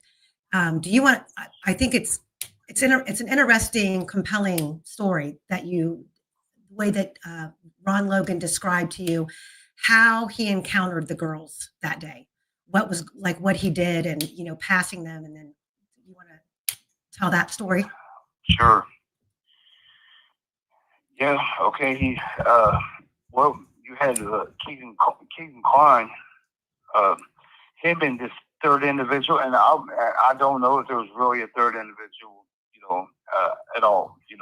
They both said there was. I don't know. But I'm just going to, name him as his partner. But Keagan dropped them off somewhere at the beginning of the trail and drove all the way back to Ron's property somewhere in the location. And he wanted to get a vehicle outside, as far as what, okay, so I know that, once he got there, he walked from Ron's property back to the woods, meeting them, back to the woods. And when Ron ran into the girls, they were standing offside the bridge, looking down in the ravine, and there was something to do with rabbits. Okay, it caught his attention. So him and his friend, approached the girls, said, "Oh, he's got animals, and he's got rabbits and stuff. You want to come and check him out?" And the girls didn't say anything, looked at him, spooked, and just kind of walked away and walked up on the bridge. So they both walked away. They decided that whoever this other individual is would stay back, and Ron tried to give it another approach, but he was kind of doing laps. He didn't walk up. He told me, he said, "Man, I was getting nervous," because he could tell that they were nervous. He said that they were halfway on the bridge, and that he didn't want to. That he really didn't want to approach him, but his friend or whatever kept saying, "Man, just go, just go." So when he went to go approach him again, and I don't know how many laps he did, that he was going around kind of in circles. I guess it spooked him, and he said, "Just go get him." So he went up on the bridge, and he approached him, and what exactly from that point? I mean, I'm not sure. What I mean? But Logan admitted to you that he was the man in the image. Oh yeah. I mean, he sat here and lost weight and everything. He was like, "Man, just really look like me. This is stupid. I mean, people got to know that this conversation didn't take 2 or 3 conversations. Him and I talked every single day, and that's what I told the officer. When also, I was like, man, look, he's gonna. I mean, he just had a weirdness about the case and talking about it, and so that's why. I mean, I'm not trying to jump subjects, but I mean, it was. Yeah, I mean, every day it was the same type thing, repetitive. He was telling me that, man, I'm going to, do you think I'm losing weight? Do you think I'm losing weight? Yeah, do you think they're going to come and get me? Things of that nature. Can you want to tell them what he was worried about, why he was in there with you about the evidence? Well, there was several things in the evidence that officers were told about, and that was 2 sets of handcuffs, and that was also some clothes and some boots that were burned. They're near the property. So can you describe? So I'm sorry. Will you describe for them? I'm sorry. Will you describe for them where he told you he burned it? He said, they're off the property. They're off the property. He said, and that could have been any direction. He said that he had a couple wood, or not wood piles, but a couple fire, places, I guess where he burned stuff. He said, man, it was just over the way. That was exactly where it's over the way, and I was just kind of like, kind of trying to calculate what he was saying, and I was taking notes every day. You know what I mean? Because I knew what my intentions were reporting this. I wanted to wait till it just seemed to where, I had enough to where, that it would be relevant. You know what I mean? If I made a contact. Mm-hmm. So. And I'm gonna let you bring this up because some of it was in your letter, because I've not told you, I've not given you details about the thing, stuff that was at trial, none of that. And I've tried to keep everything under wraps for the sake of, for your sake and for the case. But you did put in the letters where they had put Libby. So you want to speak on that? Yeah, I mean, he said that after they cut her the first time, this is about when, and mind you that Keagan was walking up as this was taking place, but they took her to one of the barns. He mentioned something. He mentioned that it's where a rabbit, he had a couple rabbits, pets, I guess, in his barn, and he put her in there. It was in the tarp that she laid in there this whole time, and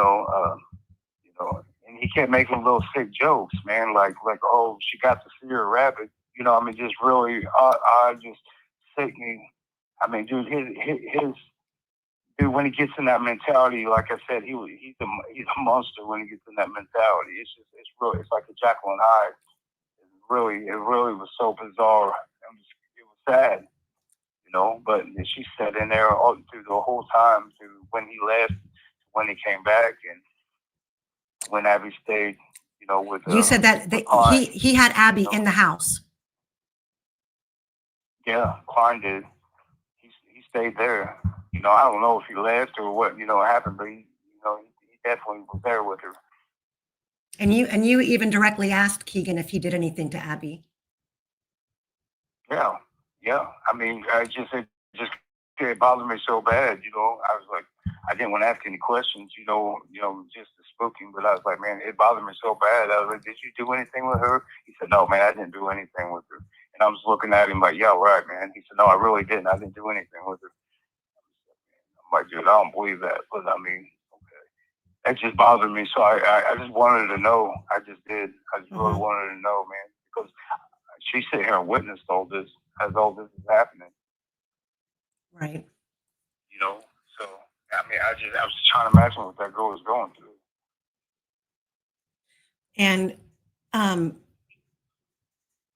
You said that Keagan had made jokes as well, didn't you? As far as When he was what telling part? you that he had gotten Libby to send him some pictures. Oh yeah, he said that she's got pictures of her, and he was like, well, hell, he said I wouldn't be able to sell them ones. Stuff like that, making fun of her because of what she looked like, And he was like, well, I figure I could probably do something with them though, at least, stuff like that. But seeing her making fun of this girl, saying that he got pictures, but hell, I ain't gonna be able to send them to nobody, Now, did he ever say, like, when the subpoenas came out and You have 1 minute remaining. when the subpoenas came out, did he ever say anything to you like, "What's up, man? Like, are you telling on me?" Want me to call you back? Yeah, you can call me back. Hey, give me like 5 minutes so I can catch up on this chat thing here real quick. Give me like 5 minutes and call me back, okay? All right. Thank you. Bye. Is everybody still there? I'm here.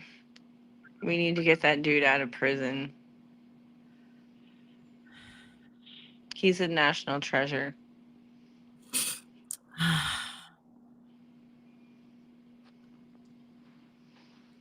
Should ask him if he wants to address his ex going around saying they made up the Ron Logan story. I will have him address that.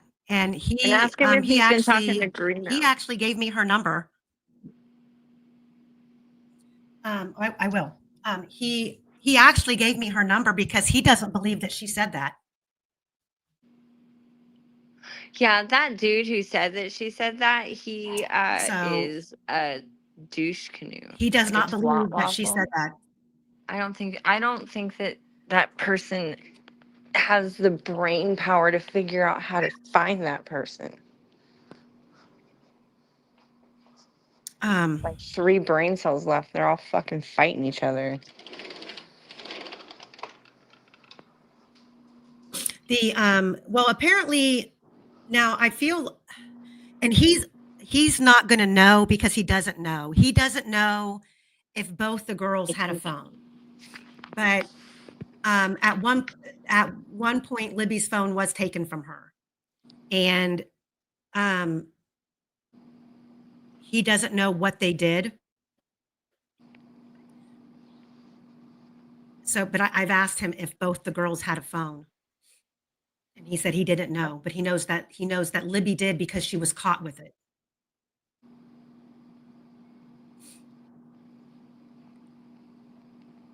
So, does anybody? I'm sorry, I'm trying to scroll through here. If you guys have a question that you want me to ask, go ahead and post it again, and I'll try to get to them.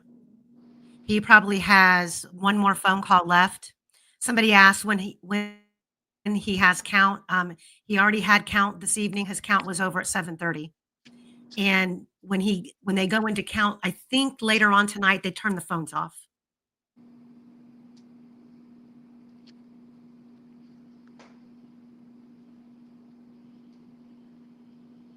Have you gotten all the super chats, questions, statements? No, and you know what, Cherie, you can go through and you can pop them up there now. You have the ability to do that. I don't think I don't know. I know. How. Thank you guys so much. You just run your mouse over their name, and it will say show or hide. So let me see here. We've got ACV. Thank you for the 1999. We are praying for justice. Truth Seeker, thank you for stepping up tonight and helping out modding. Thanks to all of my mods, by the way.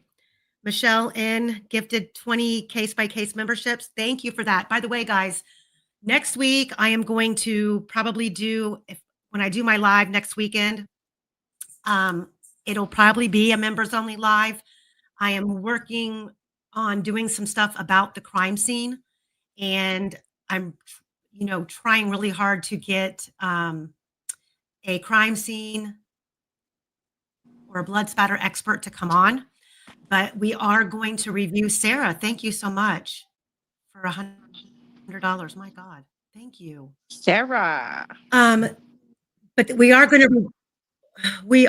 to review other crime scene photos where individuals have similar injuries, and we're going to discuss them. So I don't want to do that live to where, anybody can just pop on and see that. So it'll be in the members section only. So let me see here. Julie, so are you saying that the person that I was talking about, it's like they have been manipulated by people that should not be manipulating people?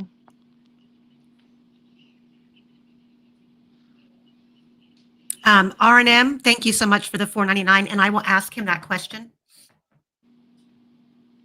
Can I just say, because he has described I love R&M. She's so Go ahead. pretty. She's so smart.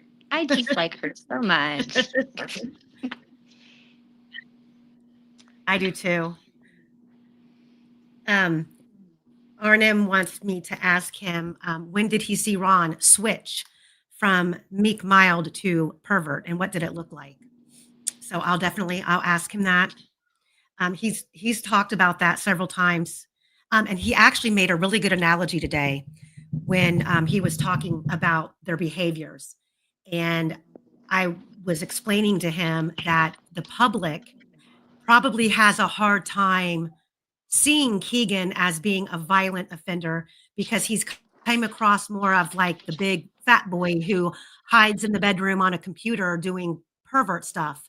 And he said, anyone who's left their child with a babysitter or an individual who has sexually abused the child never thought they were capable of it either. And he said, that's what you see with these people. And he says Keagan is still in there trading stuff. They order stuff through the mail. They're pictures of young girls. He said he even described one as being young enough to have braces on. And I think they're closed, but he said that little network of people in there are still, he said he has a photo album and they trade and stuff in there with that shit. Well, how is that like how are they able to do that in prison? Well, I'm assuming what it sounded to me like what they're doing is they're ordering magazines and they're cutting out pictures. Jesus Christ. So yeah, but he And said what, Keagan just is like all about spanking the it little into kids. Oh my God. Ugh. Thank you, don't, for the $4.99. You guys, thank you so much. It's so gross. It's Radar, so thank you for the gross. $9.99. Thank you. Well, I hope that you guys are kind of getting a good impression of the kind of person that he is. And I think everybody can understand now why when I say I believe him, I believe the things that I believe that he was told these things. And there's a lot of things that, about the story that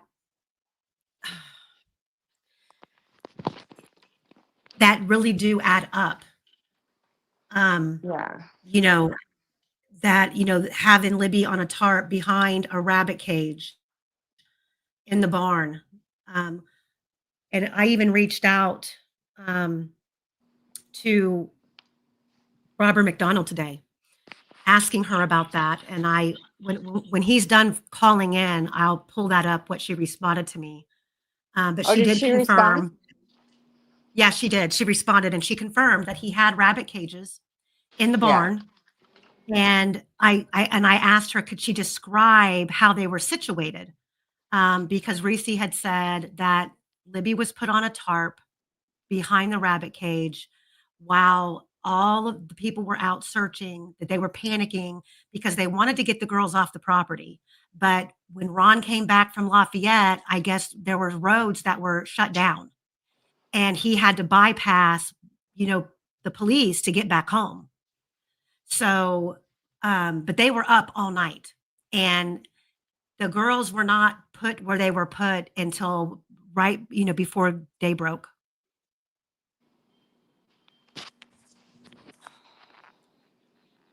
Can you Um, imagine how scared they were throughout the night?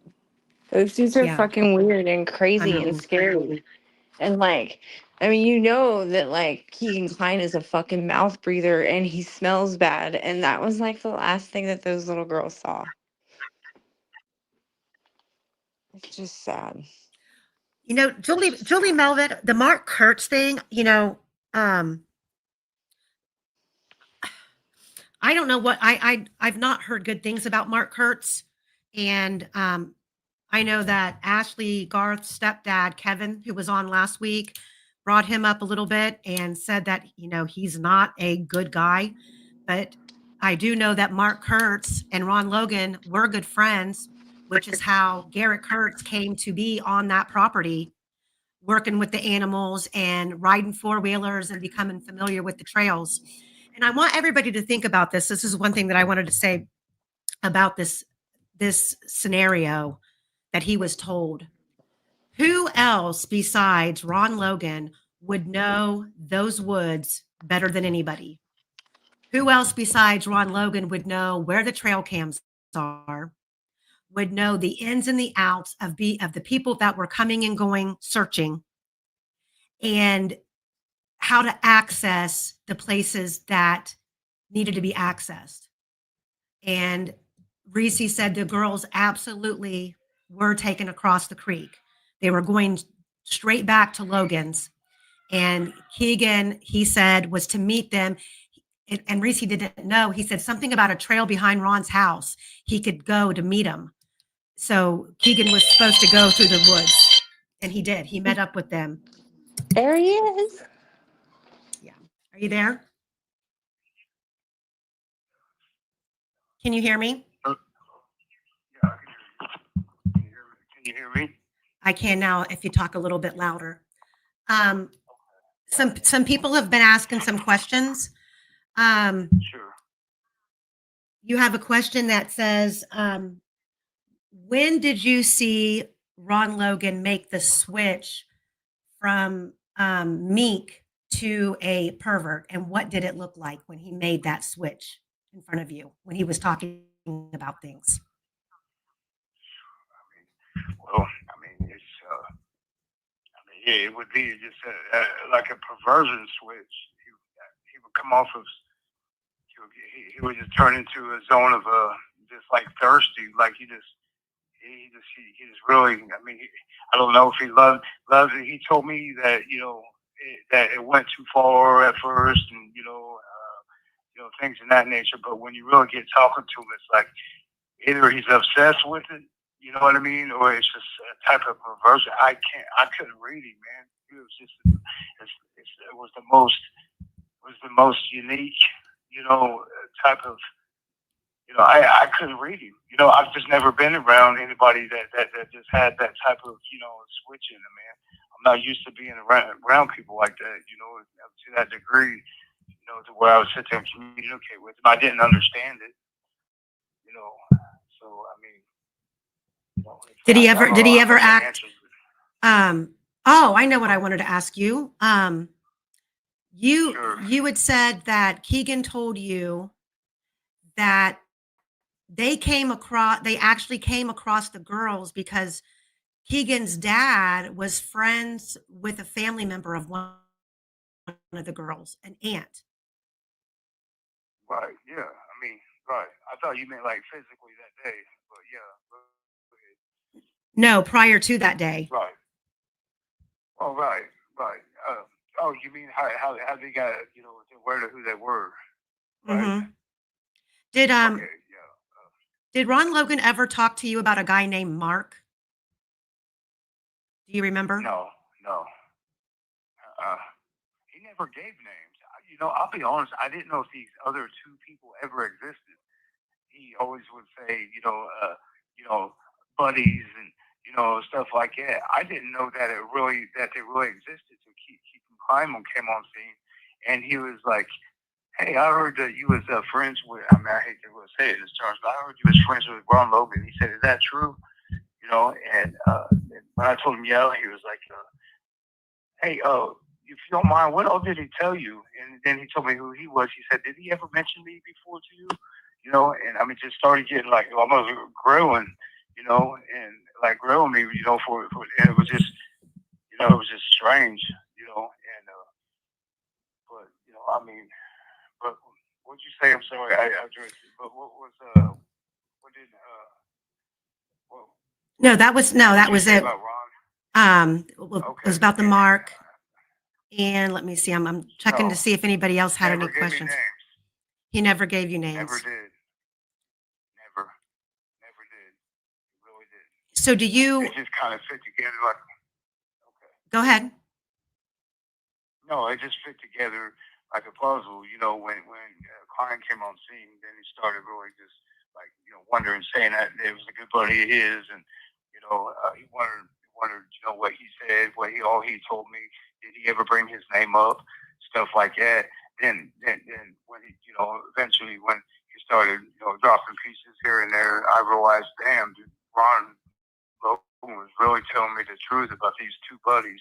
I thought he was really trying to brush off the responsibility of what happened, just, you know, by trying to put certain things off on other people. But then it came all together. Like I about fell out. Like, oh my God, you know, like, dude, this is.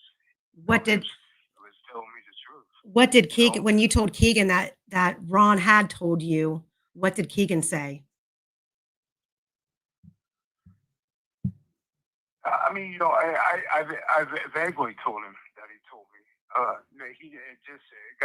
It came. I ended up fishing with him. You know, I was like, well, I said he told me some. He said he told you, didn't he? And I was like, I said, yeah, man, he told me. And he was like, man, you know, and he just kind of had a look on his face. He said, well, I don't want you to look at me like, man, that was all on me. You know, that's kind of how it started. And I was like, well, you know, and I would never really tell him, you know, what he told me, what he didn't tell me, you know, and everything he told me was almost coincided perfectly with what he said. Besides some things, you know, when it comes to choices, you know, like, you know, oh, that was his decision, this was my decision. Those are the parts that changed, you know, which really didn't matter at that point, you know. Mhm. I mean. You want to tell them what Keegan told you about when they put the girls where they put them and the staging? Yeah, you know, it's okay after they, you know, brought Don't go into those details what's before that. Just go into the staging. right. Okay, so when they got them to where they was going to be, um, you know, it was Klein's idea that he said that because they couldn't get him off the property. I'm sorry, they couldn't get him off the property. There was just too many cops and detectives and stuff around. I got to throw that out there. So Ron was really getting. They moved him around. Well, moved the older one around. Okay, when they got him to the area, he told Ron. He said, "Man, if I staged the area, we could just make it look like it was some young punks, you know, or something, something in that, you know, in that nature." Okay, and he was like, "Just do what you could do." So Keegan's the one that staged it, and he said, "This is what he said." He said that, you know, he kind of made it as a witchcraft scene.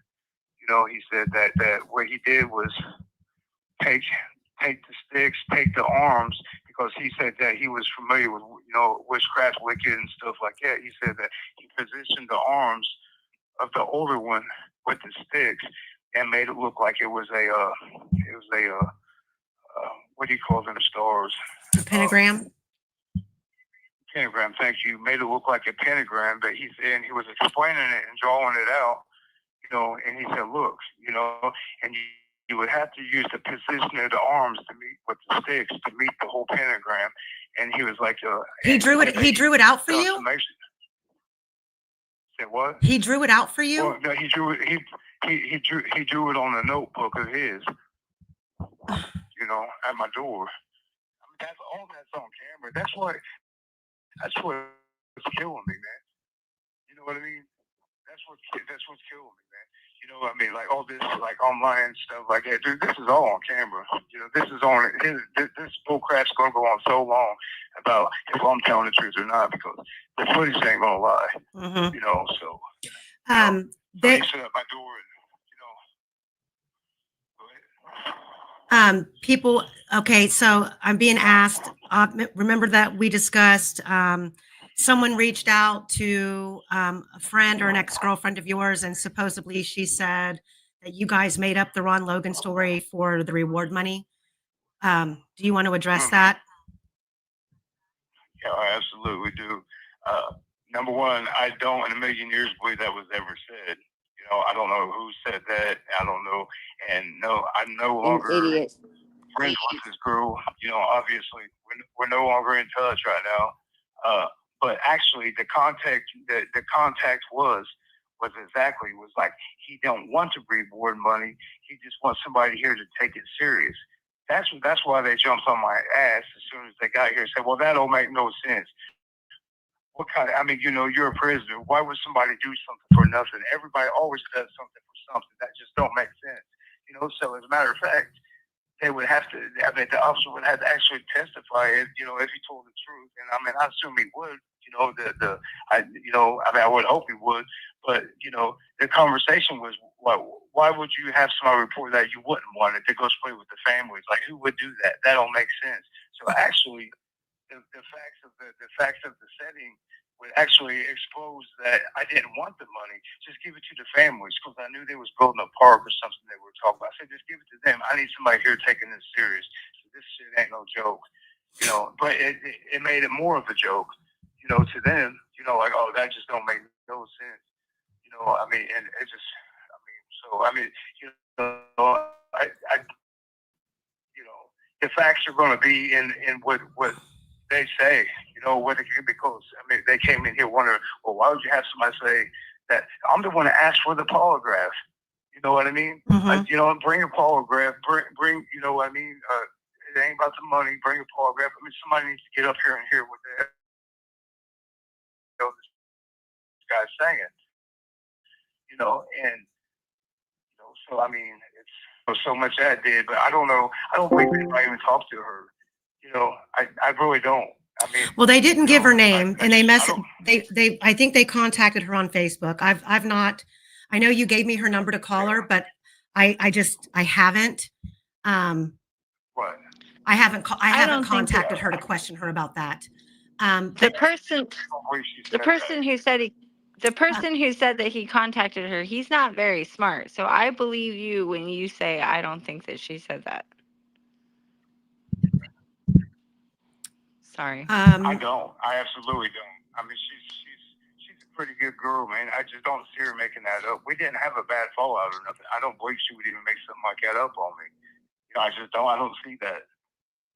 I mean, shoot, everybody can call her together. I don't care. You know what I mean?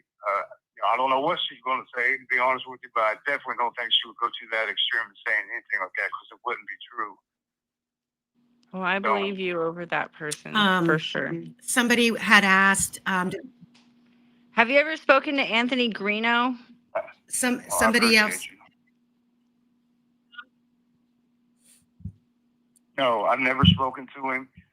He wanted to speak to me, but it got to the point to where he was offering money, and when he was offering money to me, I was really disinterested then, and he was like, and we kind of butted together because he said, I want to hear about the goody goodies, and I mean, on a case like this, it pissed me off because there's nothing about this case that's goody goodies. You don't refer to this case and information from this type of case that, oh, I want to hear the goody goodies. There's nothing goody about this whole damn case. It pissed me off. And he offered money, I refused it. He can't produce anything ever. I mean, I could produce my account. He's never sent me money. I wouldn't take money from him. And I mean, when he said that, I just lost interest ever even talking to him. I don't want to really talk to anybody. I mean, the only reason why I'm talking to Amy because she's had my best interest at heart through this whole process. And, I mean, she's a good friend of mine. And, and I know she's doing the right thing. The message has to get out there one way or the other. Yeah. You know, I mean, and I trust her with all my heart. You know, so Well, I think you're a Well, national treasure, and I'm gonna. I think you should. I love you. I love you to death. So thank you for calling. thank you. I do appreciate you. I do. That means a whole lot. You know, it does. well, I'm glad that we got to do this, and I'm glad that people got a chance to hear from you directly. It's one thing to hear it from me, Thank you. but I felt like after, especially after when we hung up today, when you were upset, I was like, okay, maybe I need to let him come on here and, in his own words, say it, because it's a little bit more. There's a lot more truth to it coming from you than from me.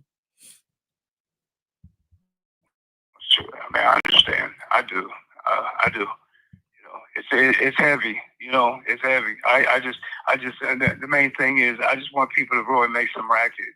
You know, I want people to really get this figured out. I mean, you know, are we going to accept this? You know, from a lame prosecutor that's got full discretion to sit here and paint any picture he wants to paint to everybody, and it's going to be acceptable.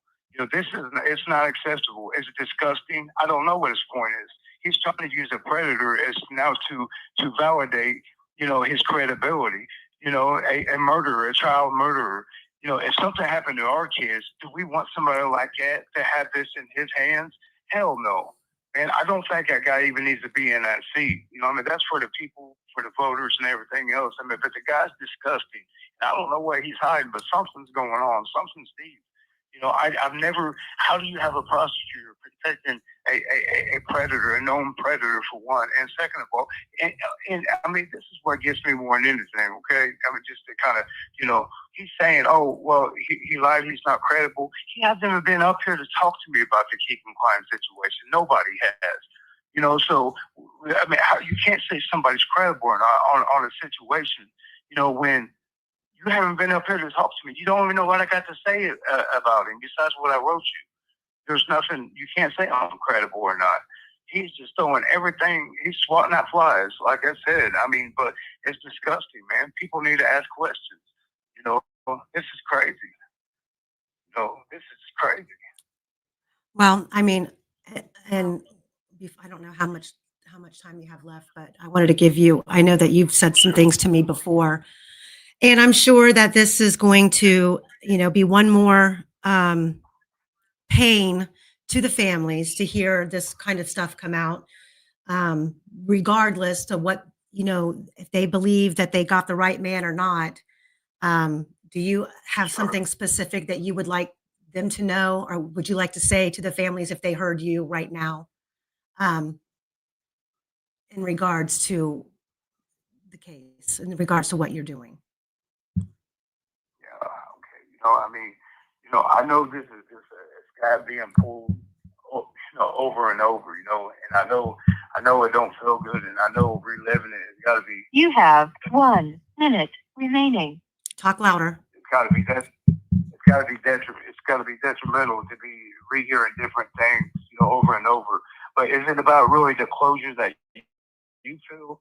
You know, that's my thing. Or is it about the closure of the girls being able to get justice? There is a difference between the both. You know, them baby girls need justice. You know, everybody wants closure. Everybody's adopted them girls in their hearts. You know, everybody wants this stuff to end. But does it really end if they don't get the justice?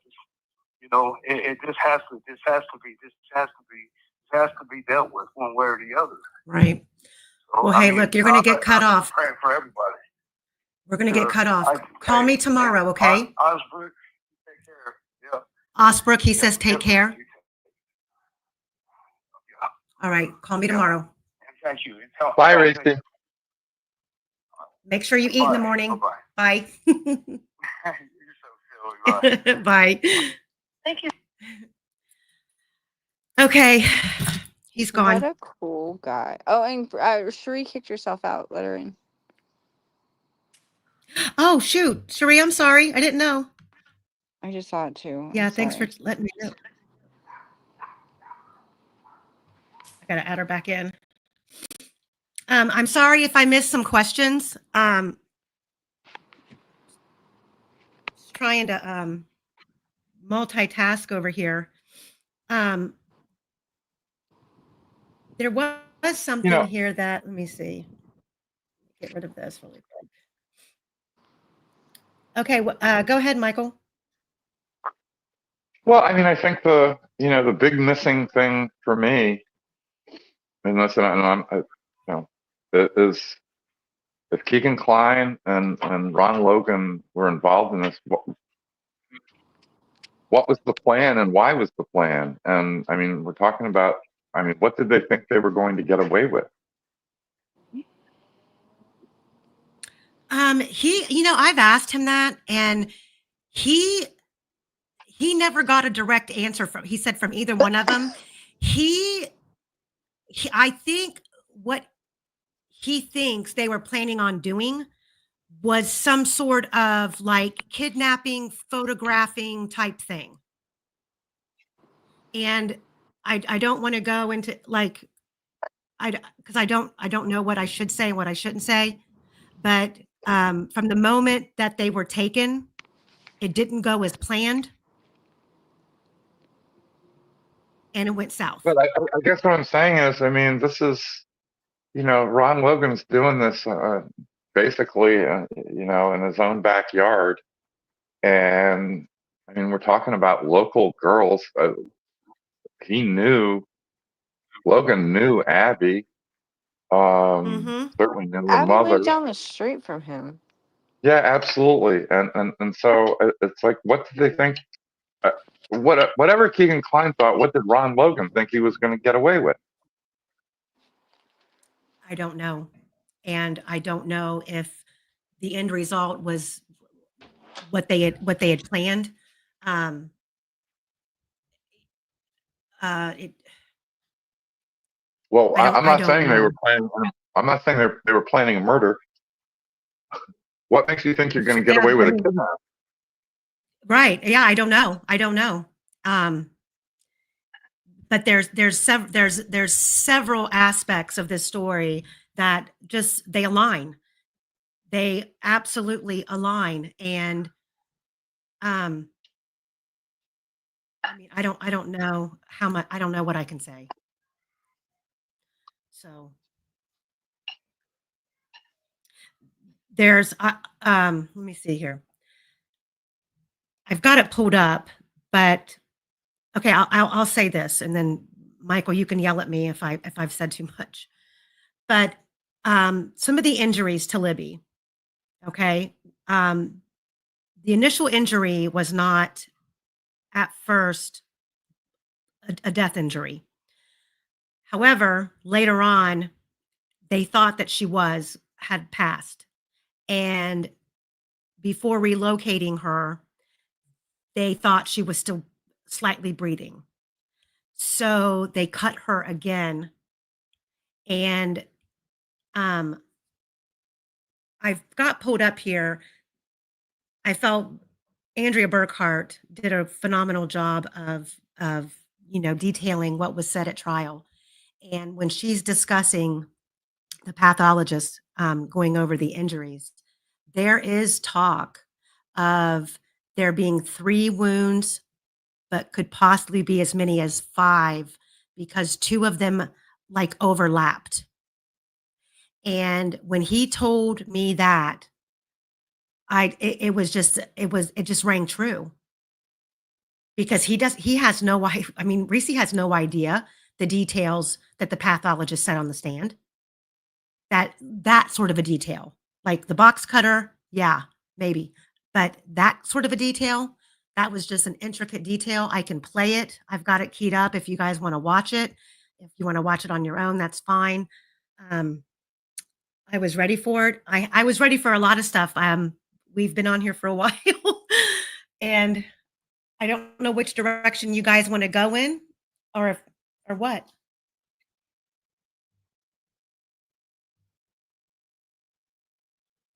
Anybody? I think that he had really good information. I think that he sounds genuine. I don't think that, I mean, I don't think he's lying. Um, I'm really mad at some of the other creators who have gone after him without even like knowing what he's saying, and then Nick McClellan only releasing a letter that implicates Rick and like confusing everybody. You should have heard the lives and seen the chats last night. Everyone was like, "Oh, so it was Rick." No, no, no. You have to listen. It's just it's become ridiculous, and it's Well, that's purposeful. exactly what he did. He only released, yeah, he only released the portion of a letter where when Reesi thought that it was Rick Allen. And I mean, the only way, like I've said from day one after this trial, this state, this case is closed as far as any investigation. And it's going to come down proving what happened to get Rick Allen free, unless the appellate court steps in. The Supreme Court. I mean, I'm from a very liberal state where if stuff like this happened, like people would be burning down the city. But I mean, I don't know. I mean, Michael would know better than me. But I mean, what can you do besides just an appellate court?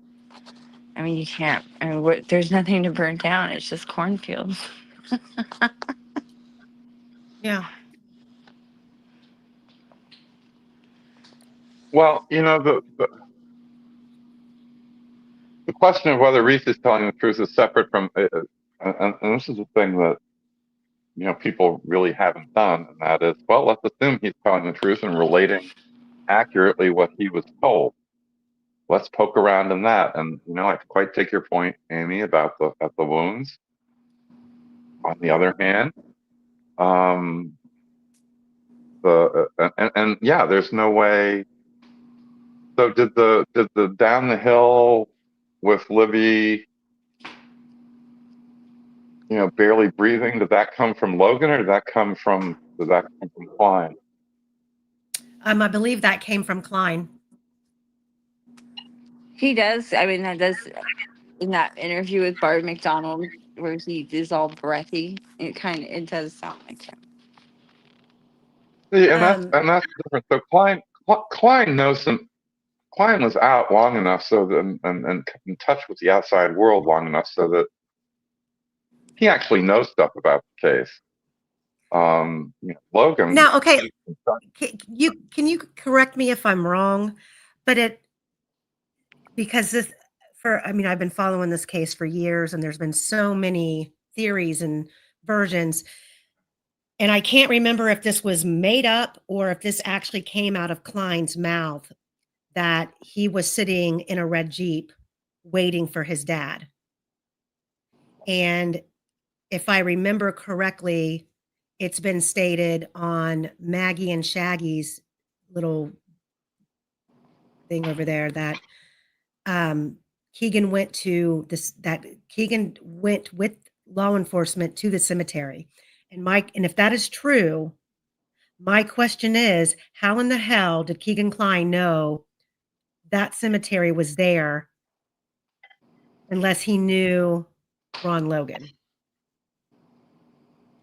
Yeah, I don't know. It's a good question. There are a lot of ifs there, and I don't know the answers to your ifs, and they may all be accurate. And that same day, he also Googled the address to the marathon. Like The marathons are all owned by Kevin Hammond's mother-in-law. Who's that? One of the people on the joint what the fuck is that? The Unified Command. Oh, really quick. Why don't you tell Michael about the other case? Which one? Flora? What is her name? No. No, the one we were talking about today, who lived on the same street as Tony Jordan Klein. Sofer. Yeah, and that's the other thing. Okay, so Jordan Sofer was a girl who went missing in 2006. Her body was found in 2009. She had a really horrific childhood. She was raped by her father. Her brother Anthony is also a pedophile and a rapist on the whatever they Predator Watch, whatever the fuck they call it. Her original name, well, I mean, her last original name was Willis, and uh, they're very connected with the Klines. Like, they know each other. And she was adopted when she was like 16 and changed her name because of like all the appeals and everything that were going through with her father. She didn't want the same name anymore, so she changed her name. But they're really, that family is all like, almost all of them are on the registry, like violent sex offenders, And incest. they lived on the They, same street as Tony Klein. and not only that, their fathers, both named Jerry, both belonged to a car club called the Rebel Rousers, and they both had the same car, a 46 Ford Coupe, and they lived blocks away from each other. So you can't tell me that they didn't know each other, grow up with each other, like interacted with each other constantly. And like And the Trexlers are connection. really connected. They're really connected to the Trexlers too, which is Travis Trexler, the cousin, where supposedly the phone was when Keagan was out, doing whatever he was doing with Ron Logan. But Jordan Sofer, I fell down that rabbit hole today, but only because of the father and like what he did to her and how close he was with the Klines. Well, and what's the Delphi connection? I mean, what's the Abby and Libby connection? The connection is Because of the well, Klines. it's not that, it's the girl was murdered. And the girl And looks exactly like Libby. the girl was murdered and she lived on the same street as Tony Klein. And her father, who was Tony Klein's like really good friend, grew up with him. Tony Rafe, Tony and and the Keagan. I wrote whole down the address. 67 East Canal Street, Peru, Indiana. Where was she Yeah. And the other found? one lived She was found in Rich Valley, underneath some raspberry thickets. She was found by a mushroom hunter along the Wabash River, in between like Wabash and Peru. Has anybody been prosecuted for it? So apparently the boyfriend confessed to it in a suicide letter. Apparently. That's what Frank Meister says, but I don't fucking know. I don't believe a word that comes out of this dude's mouth. I'd like to see it myself. But that's what he says. He even like told the new cop on the cold case unit at Wabash Police Department, "Oh, it was the ex-boyfriend, so you might as well just close the case." Like, who the fuck do you think you are? But yeah, Jordan Sofer, she's so connected with the client. She looks a lot like Libby. I have always had a soft spot for her because I grew up in foster care and had horrible things happen to me as a child, and the fact that she got out of that and escaped and like was 18 and had a job and then was still killed and left like trash in the woods, it just bothers me. And poor girl, Well, just everything the about place her I was life. going, Ron Logan saying in 2017 that he, uh, cut an artery. We can talk about the box cutter. Fortunately, it's the box. The reason we're talking about this is the box cutter. It was kind of a right. giant. And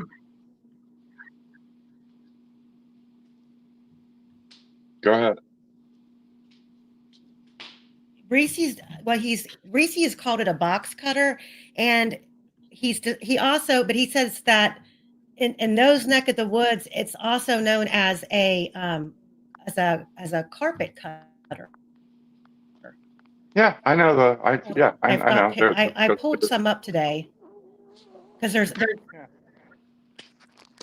Sorry, that was my recliner. But if you and again, I don't necessarily believe the damn thing Cicero had to say, because he's responsible for one of the two biggest lies in this case, and that is those sticks were to cover up the girls. But given it was Libby's blood on the tree, and his testimony was that she was there's blood around There's her no blood blood. around the what? I said, I've seen those pictures. I don't see any blood. You've seen what pictures? The crime The scene The leaked one? ones that were photos. leaked. The leaked ones, yeah. Yeah, And I don't yeah, see but any blood. they're saying that there was blood around, not in those pictures, but actually Around that probably area. beyond around that area, and um, if Libby was barely breathing, she wasn't walking around, Yeah. and Mm-mm. it was Well, also the blood doesn't look like that she was ever upright. The blood looks like she was not upright at all, ever.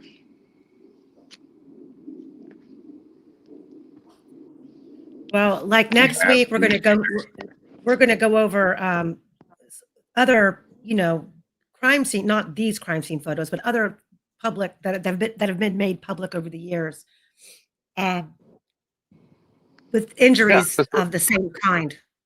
And yeah. I mean, there's I think Cicero had no explanation for the clean hands and the blood. Well, plus he said the blood was underneath Abby, but then Nick released that picture of the phone, which was supposedly also underneath Abby, and there's no blood in that picture either. well, I Yeah, think the phone was down by her leg. yeah. I mean, there are 1,800 pictures or something. I don't know. The 4 or 5 pictures that were released, maybe 3. They're not going to show everything, and they were altered too somehow. I'm pretty sure. I mean, they're pretty bleached Jenny out. 33, Jenny 33. Yes, that's correct. That's what he said. That yes, Keagan had made it out like Rick was the third person until right before the end of the trial when he felt that Rick was going to be convicted. He said he had lied and he wanted Reese's opinion. Like, do you think I'm safe? Yeah, and look, I'm not saying these folks weren't involved. I'm just pointing out, as I've said, because of the kind of work I do, I got to figure out all the reasons you lose before you can think about how you win. So this is, I'm just bringing up the forensic contradictions. Mm-hmm. Yeah, I mean,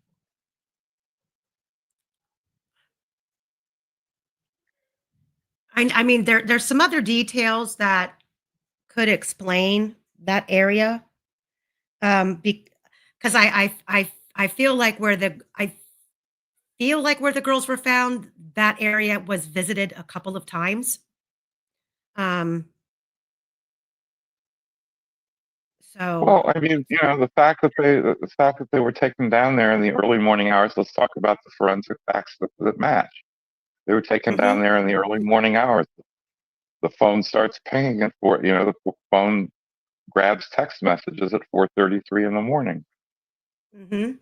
And I don't know the time, but you all can look up the FBI search warrant. I need to look at that search warrant application. I need to look at that maybe for the first time. I should have looked at it a long time ago, but I believe that Logan's phone was out there near the crime scene in the early hours of the morning.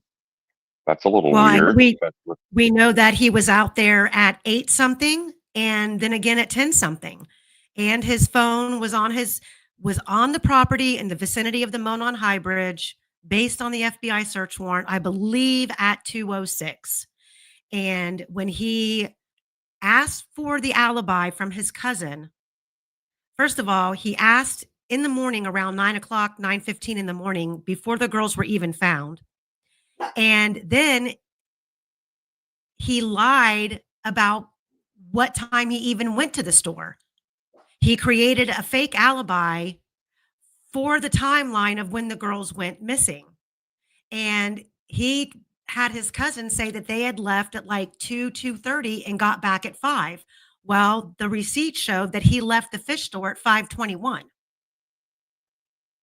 Well, he actually checked out at 5:21. It's kind of like Brad Weber checking out of Right. work at 2:02. It doesn't mean he left at Mhm. 5:00. I don't know where he was parked, and I don't know how long. Yeah, Um, I mean, and but that runs into again, there had to. So the original version, and I understand these stories develop with Reesi over time, and that's fine. I mean, people change their stories, and I think he's accurately. I'm proceeding from the position that Reesi is accurately reporting what he was told. mhm. But um, so if Ron Logan was involved, he had to have help because somebody plugged those headphones in at 5:45 or 5:44 p.m. because he's not going to be back from the fish store to do that. And if Keegan and Guy 3 were left at the house like he was told, I mean, headphones or charging, I don't know. I don't know if a charging cord would register like headphones, the adapter being put in, but I mean, the timeline fits better than a lot of other scenarios. And when you look at you know, when you look at what they've got, what they used against Rick Allen, you're starting off with an unknown to begin with, and that's the time that Doolin claimed he said he was there, and there's really no accurate report on that. That's a he said, she said. Now, Doolin walked away from that conversation, never thinking anything more about it. Clearly, nothing Rick said during that conversation stood out, and if Rick said that he was there wearing the same exact thing as the guy in the photo on the bridge, what the hell? You suck that bad at your job? My opinion of that is Rick didn't say that. And Rick didn't describe himself wearing that. Just like Rick didn't admit to that in his interview. Dan Doolin Yeah, was on vacation and he came back from vacation. And one of the first people he Yeah. talked to was Rick Allen. And he doesn't remember him giving the exact description of the video he would see 24 hours later of this. Like, that's ridiculous. And if it is true, he needs to do some remedial training because that's not how that shit works. Well, well, I he don't was buy it. I don't buy obviously it. he was so he was obviously reasonable. Maybe he should have recorded it. Maybe they should have brought him in. Maybe they should have done a phone dump on Rick's phone. But this business that Rick was somehow hiding his 2017 phone because it wasn't there is pretty absurd because the report actually has the IMEI number for an MEID number for Rick's phone. I mean, they know exactly. I mean, they could have gone and gotten his accounts. They could. I mean, Rick's not hiding the phone. He brought it with him and showed it to Doolin. And I mean, I don't know if you guys do this there, but like when I'm done with the phone, I take it to Verizon, I give it to them, and they give me the newest model iPhone. Like, do you guys do that there in the Um, Midwest? I've done that, and I've also wiped my phone and sold it on Facebook Marketplace. Yeah, I've wiped my phone and given it to, I worked with this girl whose boyfriend beat her up and took her phone. So I wiped my phone and gave it to her. But like that's the only time, and it was like an old phone that I just found laying around and she like activated it somehow. I don't know. But I just most of find the it time I very I mean, when you look at all of the things, like, oh, Ron Logan did not know Keegan Kline. We went through all of his stuff. There was no connection. Well, guess what? I think out of everybody, Richard Allen probably had more electronic devices than any of them all put together. and they never found not one thing about the girls. Not They want you to believe that this man left his mother's house because he didn't want to go to lunch and he just decided to show up at a park after drinking 3 beers. I'm sorry, but a grown man who's drank 3 beers is not drunk, especially one who has a history of drinking. 3 beers Yeah. is nothing. And he shows up fully equipped to run into 2 girls by happenstance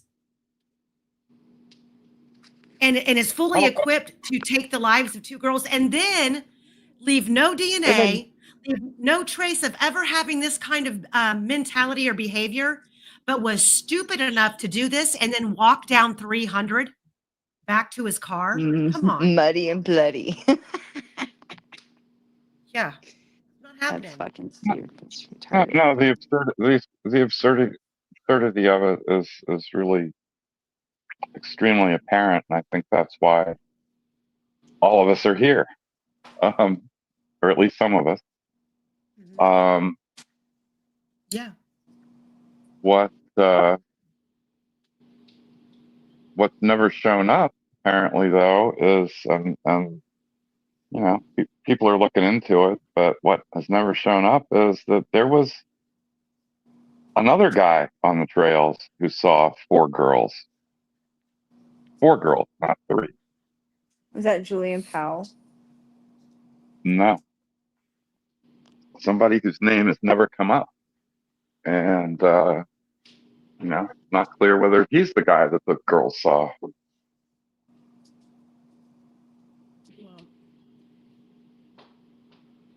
That's crazy. what I have on the screen, you guys, if you want to download that form and file a complaint against a specific attorney, there's the information.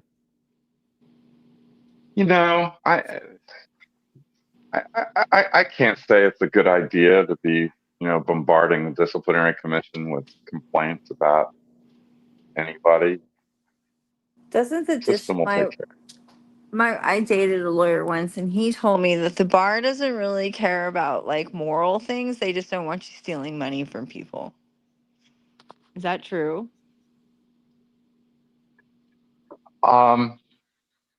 Yeah, stealing money and having sex with your clients are probably and lying to courts. But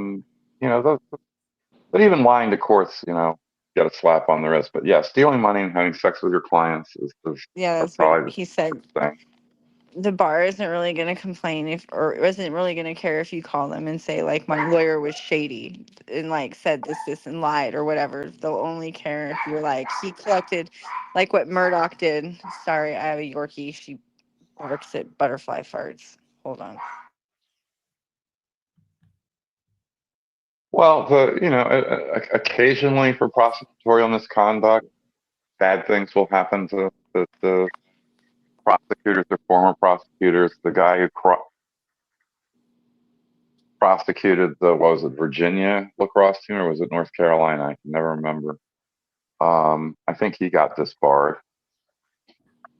Yeah, I was looking into a couple of different ones that were disbarred, and the what's her face was just I think disbarred.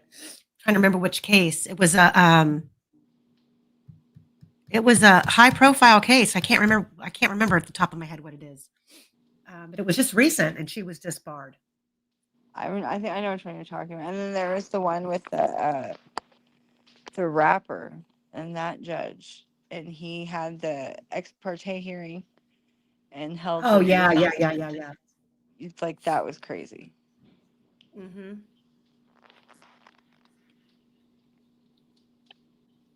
Well, we've been on here for what, 2.5, a little over 2.5 hours.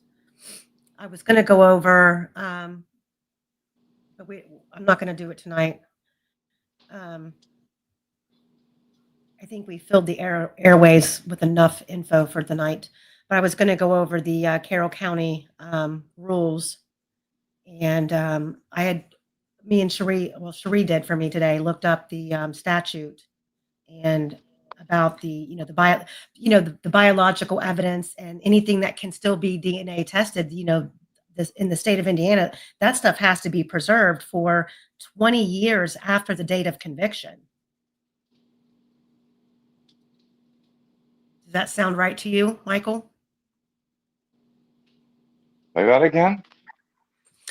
That the statute in Indiana says that the biological evidence that can still be DNA tested in a criminal case has to be preserved for 20 years from the date of the conviction.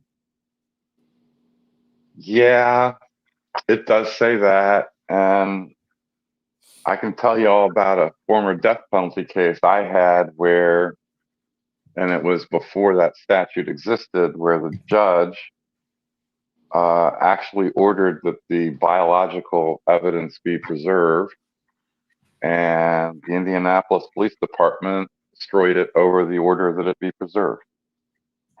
Mm-hmm. I don't think that. And the other thing.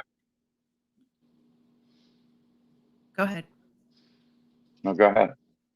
No, I was going to say, I think, when you follow cases and you come across someone that you think has been wrongfully convicted, or, they're going back through post-conviction and they get a new trial, when you follow those types of cases, like this one, for example, you start to realize how often this kind of shady shit happens across the country.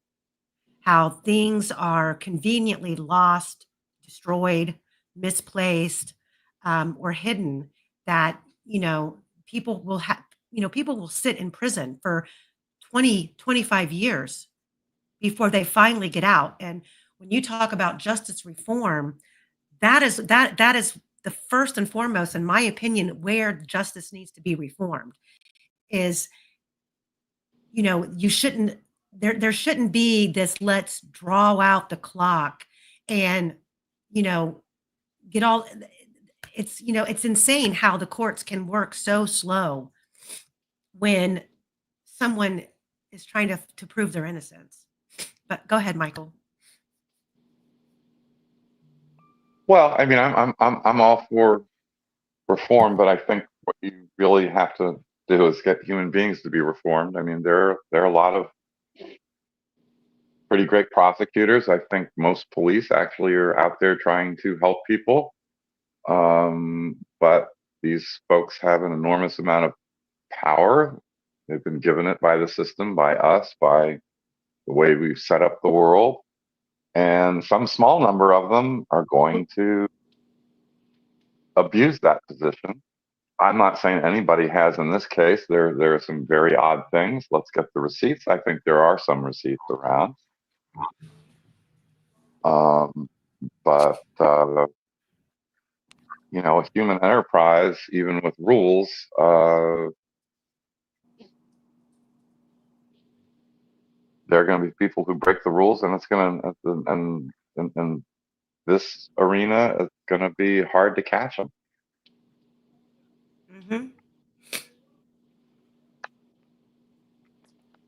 And I really applaud the prosecutors around the state who have open file policies. I mean, there was one murder case of mine in Kokomo where prosecutor, I had a case it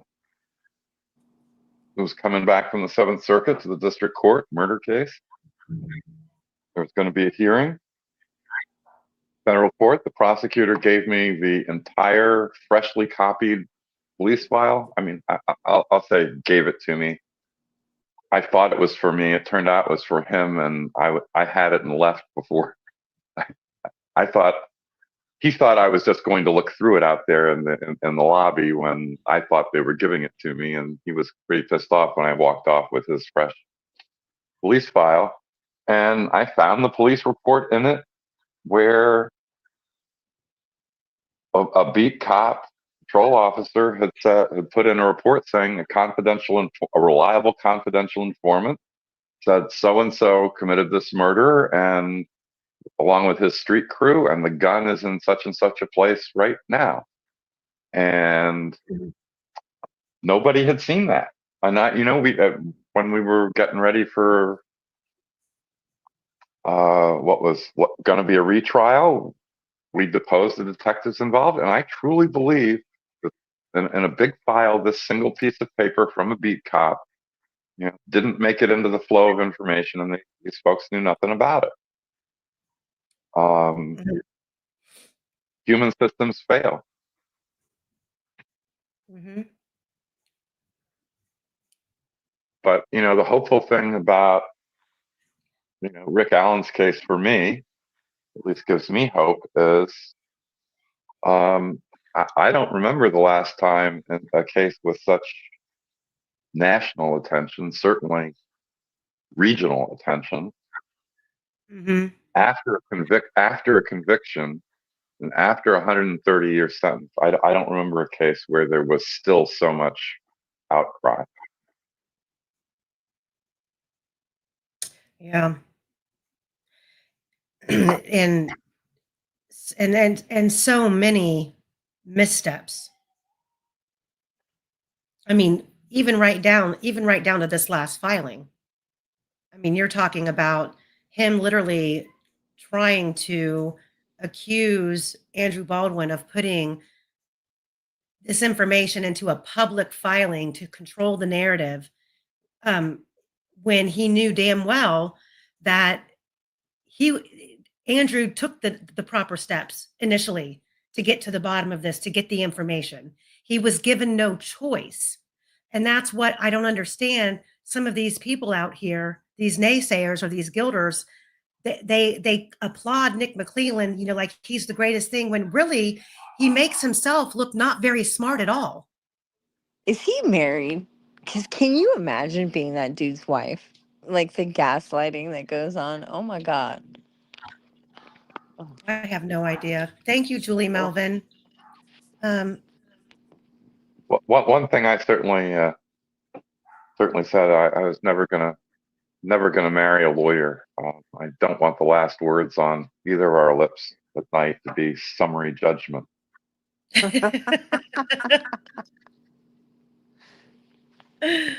oh goodness. I'm just never Well, gonna get married again. I don't want to give my half my shit to anybody anymore. I'm getting Well, old. you know what Samuel Johnson said about second marriages and subsequent marriage: What triumph of about the hope fourth over and fifth experience. one? The triumph of hope over experience. Yeah. I've been through 3 divorces. I'm not really wanting to go through anymore. 3 years You're of not looking divorce. for a clean. What? You're not looking for a cleanup batter. No. I've got a good job. I make good money. I'll be fine without having to give it away to somebody eventually. Oh my God. well, I let me see. I think one of the saddest things, about, so we have this adversarial system, so it becomes about winning. And I mean, one of the sad things for me about this is, as I look at it, is that, you know, in a different world, not this one, but in a different world, there might have been some sort of collaboration between the defense and prosecution, actually figure out what happened, since law enforcement didn't actually accomplish that. I mean, in a different world, Right. I mean, fine, I you fine, charge Rick Allen, but you tell the defense, we're going to try him, we're going to convict him. We think we have evidence beyond a reasonable doubt, but there's other stuff that does raise some questions, and let's work on this together. right. And I mean, I think in some, I think what you said was right, Michael. There are a lot of great prosecutors out there, who haven't forgotten what their job is, and their job is to get justice. Their job is to put on the truth, not force, you know, a square peg into a round hole. And in this case, Rick Allen wasn't going anywhere. The man didn't move. He didn't get rid of his car. He seemed to still have the same coats. God forbid he got rid of a phone 5 years ago or whatever. But you know, I feel that in this case, I feel like they just wanted it over with. They wanted to close it. They wanted to, you know, whatever the case may be. And I think that for the most part, human, human nature, I mean, at least my human nature is I have to know. I have to know the details. I have to know what happened. And I know damn well Nick McClelland, Jerry Holman, any of them, none of them can tell you that they know exactly what happened that day based on the case they put against Rick Allen. They just You can't. think the prosecution and law enforcement know?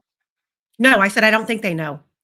I said the case Oh, that they put on against Rick Allen, they still cannot tell you what happened that day. And it makes sense. well, and when you listen to Justin's current response on the motion to preserve and produce evidence, Nick McClelland says, well, these confessions don't fit the forensic evidence. His case doesn't fit the forensic evidence against Rick Allen.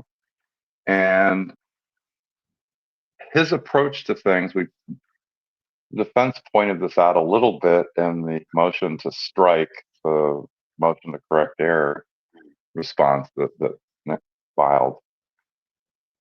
But, Nick McClelland said in an interview that, yeah, we knew about the headphone stuff, but we thought that was so crazy that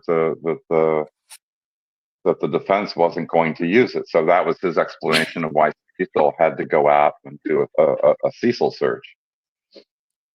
Yeah, Google. Everybody's an No, expert. no. It is for now and forever for me. It is a Cecil search. It is not a Google search. I mean, it's so blatantly ridiculous that, not only did this phone register a jack going in, but it also registered one coming out. That's And right. And they knew about that in 2019. and they thought it was so bizarre. It is And they amazing just to me how they have just dismissed backtracked. it. They Okay. had they had 5 years to try to explain that, and nobody bothered. You didn't have to send a Cecil. You didn't have to do a Cecil search. Why isn't law enforcement? Why aren't McClelland asking? Why is there this headphone activity? And That I seems like was it would be like a pretty big deal. and You you think? know I don't know. I know that I went back this week and was just re-watching and re-listening to, I'm a firm believer that in a lot of cases, the first couple of weeks is your most critical of information. Or when I watch Mike Patty state on there that they're telling him that the phone, I mean, this is that night that they're searching for the girls, that the phone is pinging all over town and that they believe the phone is now dead or turned off. I'm going, all of these things that have been said and that were embedded in everyone's brain, the Robert Ives, the non-secular that's disappeared, and the crime scene was staged, and it would look like something that you wanted to take a picture of, and more than one, there's more than one bad actor. And by the time we get to Rick Allen's trial, all of that is like expected to be completely forgotten, like it never existed. And for them to act like the phone being plugged in with head jacks and unplugged was so outrageous that they weren't even going to pay attention to it. That's so weird to me. That's so weird. I mean, it really is sort of ignoring. If it had come out for the first time at trial, I understand sending Cecil out to do a Google search, or you ask for a continuance, and then you get another expert in, or you have Cecil consult some treatise or something. I don't know, but to have known that for 5 years and made no effort to explain it it's right up there with, after 2 years in 2019 of getting nowhere, they still don't test the DNA. Right. That is incredible to me. And the fact that there's, that's another thing that I wanted to bring up, because we talked about this, Michael. Animal hair. We heard about animal hair, did we ever hear anything about rabbit hair?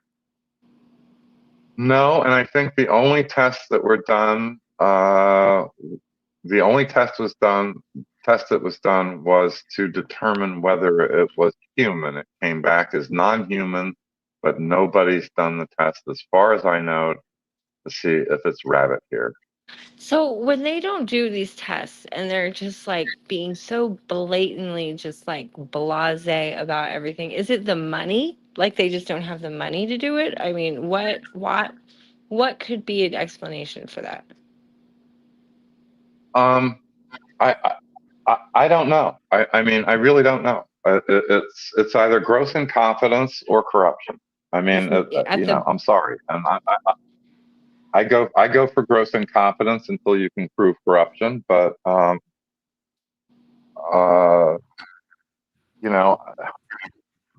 the other hand, I know I've said elsewhere, I'm working on a 25-year-old murder case out of Gary, where it's 25 years later. Two fingerprints were found in a car connected to 2 of the 5 murders. And to this day, although they excluded my guy and a couple of other people, they did not. To this day, those fingerprints have not been run through APHIS. That's not expensive. Ridiculous. Well, like in Los Angeles, they like did this expose story about, we have like a warehouse with stacks and stacks of DNA tests from rape cases that have never been tested. And it's just like, why would you put her through, like, do you know how horrible those rape kits are after you've been raped, and like what You know you what? have to go Uh, through? And you put a woman through that, you put it in a kit and then put it in a fucking box in a warehouse and don't do shit with it. Like, what the hell? That's why ridiculous. don't you tell everybody what you do, by the way? I am in EMS. I'm a paramedic. I used to do 911 for a long time. I don't do 911 anymore because I'm too old and it's stressful and I don't like dead kids. But I am now a medic on a construction site. These big solar fields that are being built are sometimes 10 miles big with like 1,500 workers on it. And so they're requiring medics to be on site. But I did 911 for a long time. And you mean by 911, you mean you were a responder. Yeah, I drove an ambulance. I started off as an EMT, and then I went to paramedic school, and now and then I was a paramedic. I worked for private companies that were always an assist to LA County Fire because I didn't want to be an actual firefighter. So you've seen a lot of stuff. I've seen a lot of shit go down. Yeah. Yeah, I've seen a lot of stuff. Lead with love. Thank you so much. So go ahead, Michael, go ahead. Finish your story about your Gary case, so that they've not ran those fingerprints. No, that's the end of the story. I was just using it as an example of people not testing stuff, and DNA tests are expensive. I think the thing that I'm truly worried about in Rick's case, without an order to preserve evidence. I don't know whether I mean, they took buccal swabs from tons and tons of people. I don't know the number. Are they going to preserve those? So that's why I was bringing up the point about the statute, about the biological evidence. I mean, just because, I mean, it should be preserved. I mean, it's the statute, and I mean, this kind of a scenario irks me, and I know that it does for Cherie too, because we've followed Stephen Avery's case for years, and the same thing happened in that case, and the prosecutor in that case actually helped write the statute about preserving the evidence, and he participated in destroying it before he was permitted to, without any notification to the defense and without notifying the court or the defendant. So that I know that this is going to matter. And it's like when you think of the Gilgo Beach and how they found him. They found it off the what was it, the DNA off of a pizza box and a hair that belonged to his wife. Stop and think about the female hairs that were on Abby. Okay, if Abby was in Ron Logan's house, she could have picked up those hairs in that house at any time. He had a Yorkie too, doesn't he? Or some sort of terrier. Mm-hmm.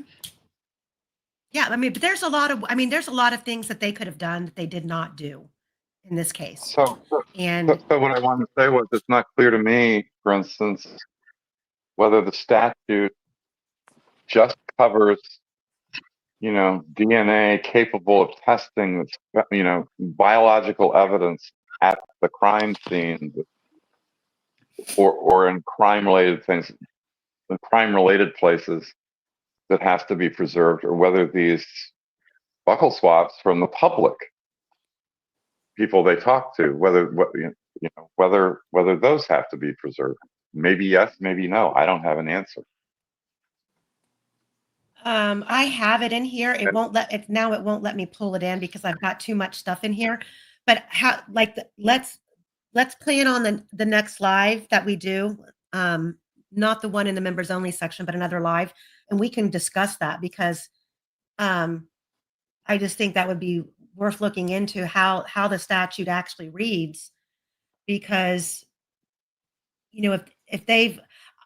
I just don't understand why in this day and age the defense team does not know how many people were actually swabbed and whose DNA's profiles were actually created. Their standards were created to be tested against the DNA found in this case. And I'm still not. I mean, I don't know. I feel like the hairs are very important, and could How do they lead. not test the hairs?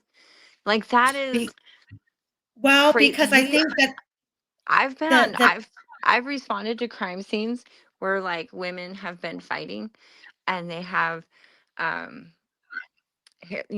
other people's hair wrapped in their hands, and we are instructed to put paper bags on their hands to preserve that hair. Like, I don't understand. I think that some of these hairs don't have a root, and the lab that the state was using didn't feel confident that they could test it without destroying all of it. So they wanted to wait for additional testing to come up. But it also, to do a comparison against other individuals. I mean, if for example, I mean, even let's just say hypothetically, wouldn't they want to know if that hair possibly belonged to Kathy Allen? Exactly. They could have done a comparison. And I mean, you've got Megan Allen at the scene. Supposedly, she has blonde hair. You've got Kelsey. You've got her friends. You've got the Hicks girl who has blonde hair. Like girls who said that they were there and but didn't see the girls, even though they should have seen the girls. They had blonde hair. Like it would have been because I mean that comes down to who was the last person to see them alive. You know what I mean? Like, it's just Mhm. ridiculous to me. But that stuff does Well, get preserved. it's a little bit it's a little bit like the failure, Nick McClelland's failure to ask any of the witnesses, "Do you see the defendant in this room?" He might not like the answer. Yeah, like that was the I thing Um, too, is guarantee they you had would. all those people in the courtroom sitting right in front of Rick Allen, and not once did Nick McClelland say, "Is the man that you saw on the trails here in that courtroom today?" And we've all seen Law and Order. This shit happens all the time. I mean, maybe not, but like, I'm just saying that it seems like one of the first questions you would ask, because that's a well, powerful moment. Yes, that man sitting right there, that's the man I saw on the trails that day. and That's a the other powerful thing is moment. if you're questioning a witness, so imagine you're the witness. I mean, any of the witnesses who, Betsy Blair, Rayleigh Voorhees, whoever else saw somebody out there, and they're on the stand, and McClelland asks you, "Would you describe that person, please, that you saw?" And like, I mean, people can disagree with me. If I were the witness, I would say, I don't have to describe him. He's sitting right over there.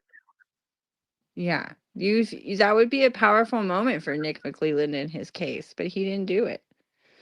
No, but what I'm saying is none of the witnesses did that. Yeah, yeah, Right. Another, They almost seemed hesitant to even, you know,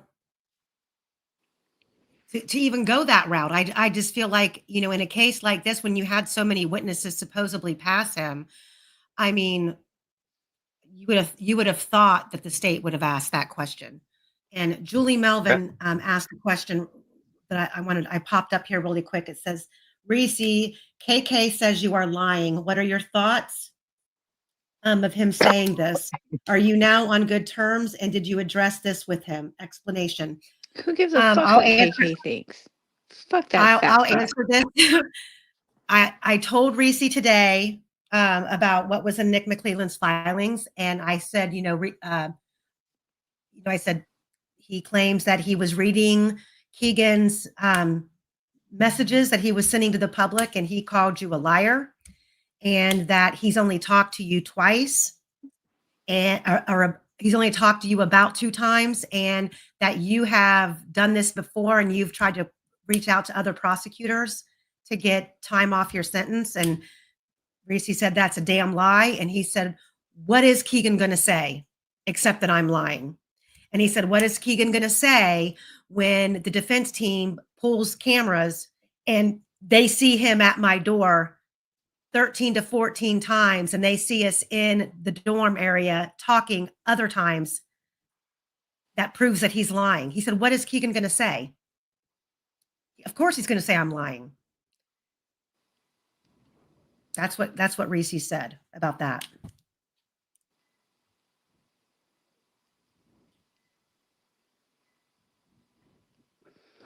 That's just ridiculous. Oh my fucking god. That kid, Keagan, he's oh, I don't know. How did oh. well, I gotta say, I have a hard time. I have a hard time with the idea of Keegan Klein going up and down that hill. Um, not saying he can't, but Well, I believe there's a version of that story where he did fall. He rolled well, an ankle or there's a something, story where right? somebody. I think there's a version of the story where the third person Mm-hmm. has some physical trouble, and I think it gets pissed off and leaves, leaving Yeah. Logan and Klein to figure out what to do with Abby. Mm-hmm. But Yep. the idea of Keegan Klein hauling Libby down the hill from Logan's place, and I just and the idea that I still Well, have a hard time. I did tell you how they both claimed that they did that.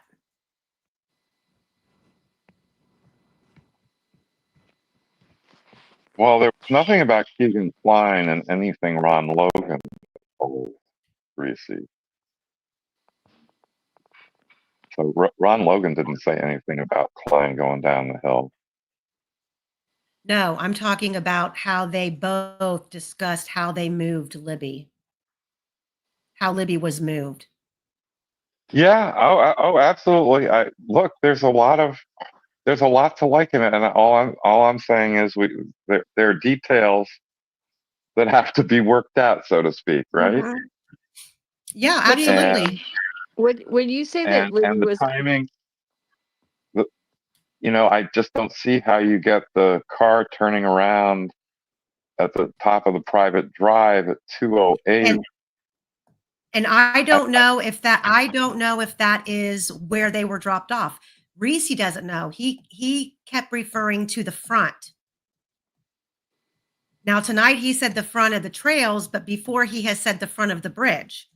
So, but I don't think that Reesi knows the layout of that area, and I'm not going to tell him, you know, or try to pin him down by giving him, information? details. I want him to repeat what he remembers being told. And he says they were dropped off and that Keagan had to go back to Logan's house and was to meet them through the woods behind Logan's house on a trail. Yeah, I understand. And the other thing, I mean, if it is on the south side of the bridge, someplace that Logan and somebody else presumably get dropped off, how did they target? How did they target these two girls, and how did they know that the girls were even going to cross the bridge? Abby was scared of heights. She'd never gone across it. If the Snapchat picture is real, I think it had to have been a picture that Libby was taking for Abby. To have a picture of her on the bridge. Uh, it's like, how do you know that they're going to do that? I mean, you'd actually kind of think they'd go up to the bridge and then kind of turn around, or go geocaching as they were wont to do, if you know anything about them. So it's Mhm. Was there supposed to be a meeting that Unless there was, day and that like with other friends? well, I if you think listen, there was earlier.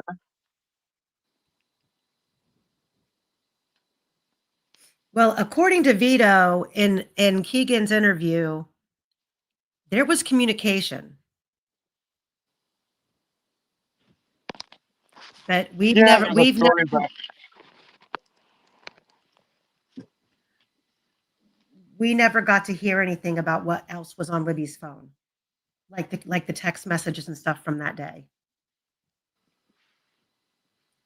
or who she told that she was going where. We just don't know. Well, that's another piece of evidence one would hope would be preserved, is the phone.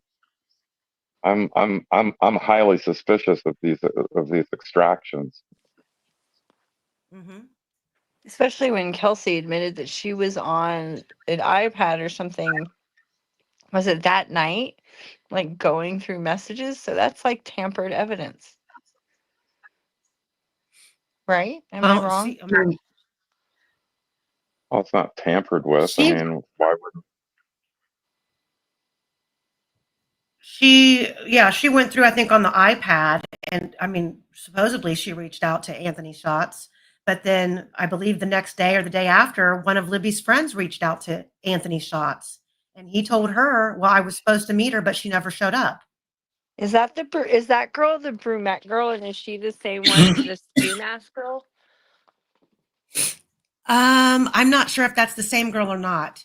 I think it's this. I think it might be the sleepover girl. But I mean, while this is happening, let's just take ourselves back to what Keagan was doing during this period. He's sitting in Vegas looking up how long does DNA last. searching this case over and over and over again, looking up the dead bodies of an elementary school shooting. So, I mean, there are things that he is doing that I think that he was doing that because he like needed I a don't picture. I think he owed someone a picture or something. So he was like, fuck, I didn't get what I needed. So I need to look up pictures of dead kids and send him that. I don't know what he was doing, but I don't understand the question, how long does DNA last? That's a very specific question. Yeah, but I'm defending Keagan Kline and or Ron Logan. I'm doing what the defense did and say, yeah, look at our friend Elvis and look at our friend Brad and look at their Facebook pages and Mhm. look look at their confessions and you know what's a DNA search on Google? The longevity of DNA, looking it up in a Cecil search. What is that compared with saying to a cop, if you find my DNA, if you find my spit on the girls, am I in trouble if I can explain as long as I can explain it? Mhm. And Rick did none of those things. Oh, I mean, look, the idea that Rick Allen had anything to do with this is so preposterous. I mean, it is just so preposterous. And the idea that this was cooked up in such a way that, I mean, 12 actual human beings said guilty. It's, Well, those I just can't get they my were mind not around it. given the truth. They were not given the Just the truth. truth, the truth they were given should have been. I mean, just, I'm sorry, just on what the state had, it was ridiculous. I mean, you I can't, agree. again, you can't ignore the headphone. The timeline doesn't work. Even if you take the van and it just doesn't work. And this guy,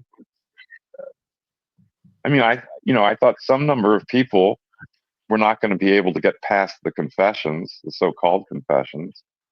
I thought it was going to be a hung jury, but the idea that 12 people were going to think Rick Allen was guilty, I thought on the state's case. And all I heard, of course, was Andrea Burkhart's nightly blow by blow accounts. And I thought they were Mhm. terrific. But Yeah. how could you convict anybody on that? Nobody IDs him, and nobody IDs him. Nobody, despite what Nick McClelland keeps saying, they identified him as bridge guy. No, nobody identified him as bridge guy. Yeah. It's just you can't. It, Hey, Osbert, did you see anything in that discovery that they were at any point investigating Anthony Greeno for the murders? Well, I haven't. Again, I have seen extremely limited discovery. It was pretty much limited to Was in the what phrase. I needed, what I needed, what I needed to put together the motion to correct error, the motion to strike, state's response to that, a few other things. So there were certainly tips about uh, Anthony Greeno, and I know the genes were sent up from Florida that were attributed to him. I have, and he thinks I'm accusing him of something. I'm not accusing him of anything. I don't know what those genes were. I don't know where they came from. I know nothing about the chain of custody. I only know what people say. I don't understand And why he'd get mad at you for accusing him of it when that dude has confessed to it like 3 times. well, yeah, well, he's more or less threatened to kill me along with Don't one worry, other me person. too. It's a club. We should have meetings. I mean, he threatens Um, to kill everybody. uh, and it's been taken down, but there's a very interesting live he did back in, I want to say it was January, maybe February. It was just of last year. It was just as I was getting involved in the case and on the contempt stuff, starting to pay attention while many of you had been on it for 6 years by then, almost 7, or actually 7 years. And it kind of looked like his live got hacked. He looked visibly sort of discombobulated, and every so often, this picture came in with this raven on it, and a couple of times there was this voiceover that said "Judgment Day is coming." I mean, I really think his live was hacked. I don't know who did it. Oh no. No, but it was it was that Raven, and it had the F. I think one of them had like the tree with the F on it, backwards F on it. Uh, yeah, it's gone. It's gone now, along with all that stuff. But I can't tell you how many YouTube things that I regret not having like downloaded and preserved. Yeah. I don't know. He's But always been suspect to me. Did you Once said that Michael, did you say that you downloaded it? no, I say I can't tell you how many YouTube lives and other YouTube things that I have not downloaded and regret not doing.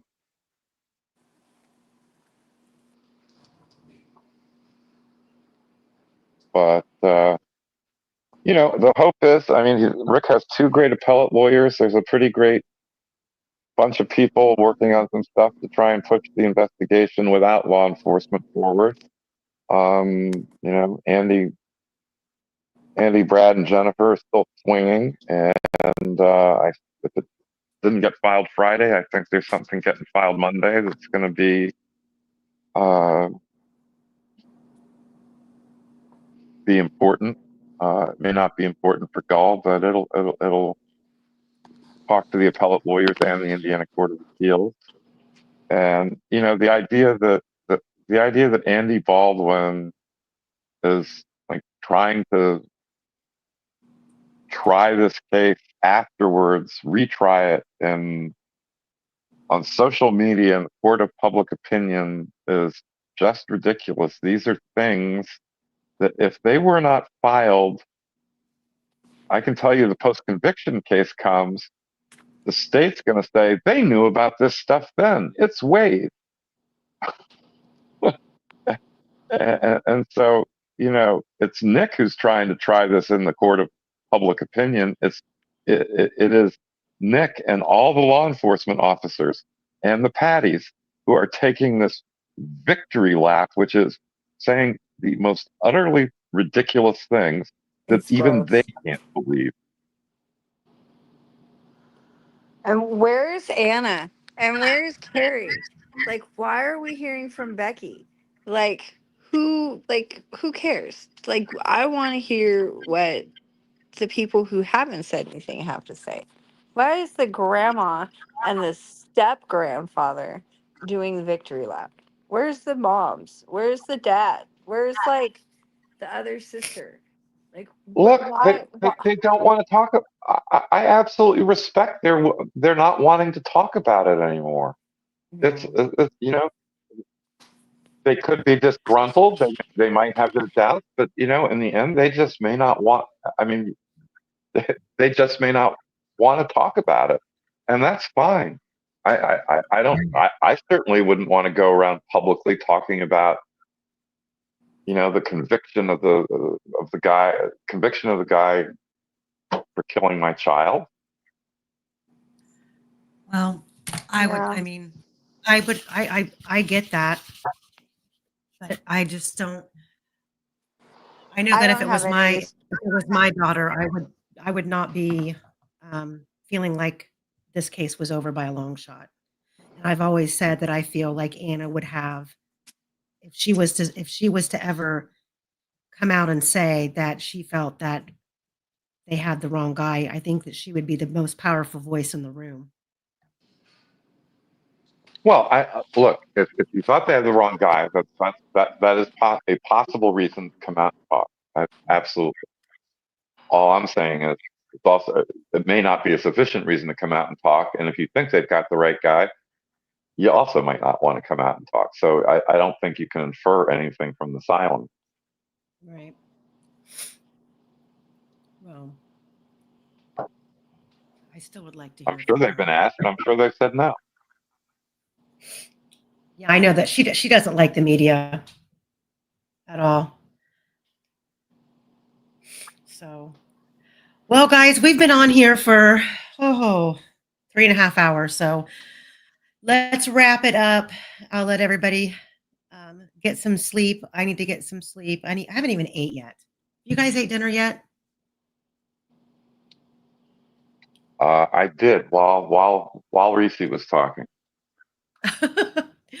I meant to, but I meant to eat before we jumped on, but I just didn't get a chance to. I'm gonna order pizza. No, classic overthinker. No, Reesi has said that he has never said anything about a battery being taken out of a phone. He's never said that. Where did that come from? Why did he say that? There's a reason why he said that. I Oh, don't know. absolutely.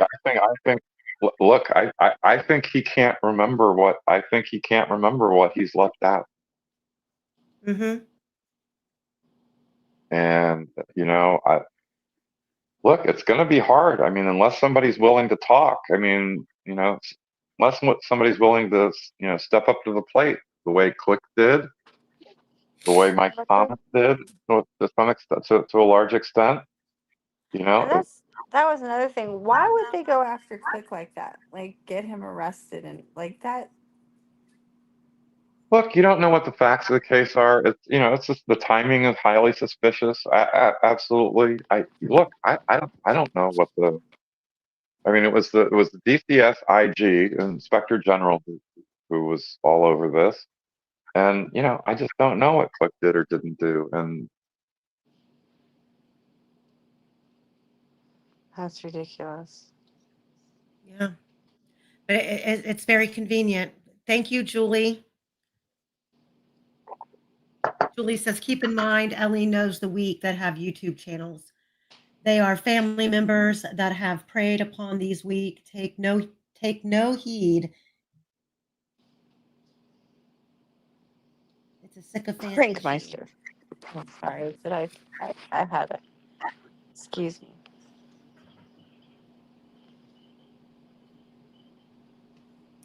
Yeah, I'm gonna do that. I'm gonna go back through these questions, and actually, Cherie does a really good job of going through and pulling out questions and sending them to me after the live because I end up missing so much. And I'll see if I can get some of these answered for you guys, and I can post them on the community page. But again, I want to thank all the mods that were here tonight. Thanks for helping. Thanks everybody in the chat for being here, and thanks for the respect. You guys always keep it classy in the chat, and I appreciate that. Even when some of you get poked, thank you for being respectful and keeping it cool. Michael and Streets of Bakerfield and Cherie, thank you guys for being here tonight. Thank you for having me. thanks for the opportunity. You're welcome. And if you guys, if anyone's got questions that you want to ask me directly, you can email me casebykcase10@gmail.com. I can ask Reesi questions that way as well. So You tell him he's a national treasure and to keep his head up. Poor guy. I will. He does seem to be a very good guy. Yeah,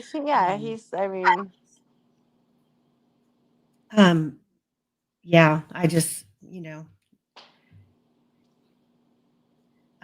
Sherry Sykes, thanks for becoming a new member. Yeah, hopefully next weekend, guys, we'll do a members only and go over some crime scene stuff and discuss that. And then Michael, touch base with you, and we'll figure out maybe a night that we can do the preserve the statute on the preserving of evidence, the biological evidence. There's this rumor going around.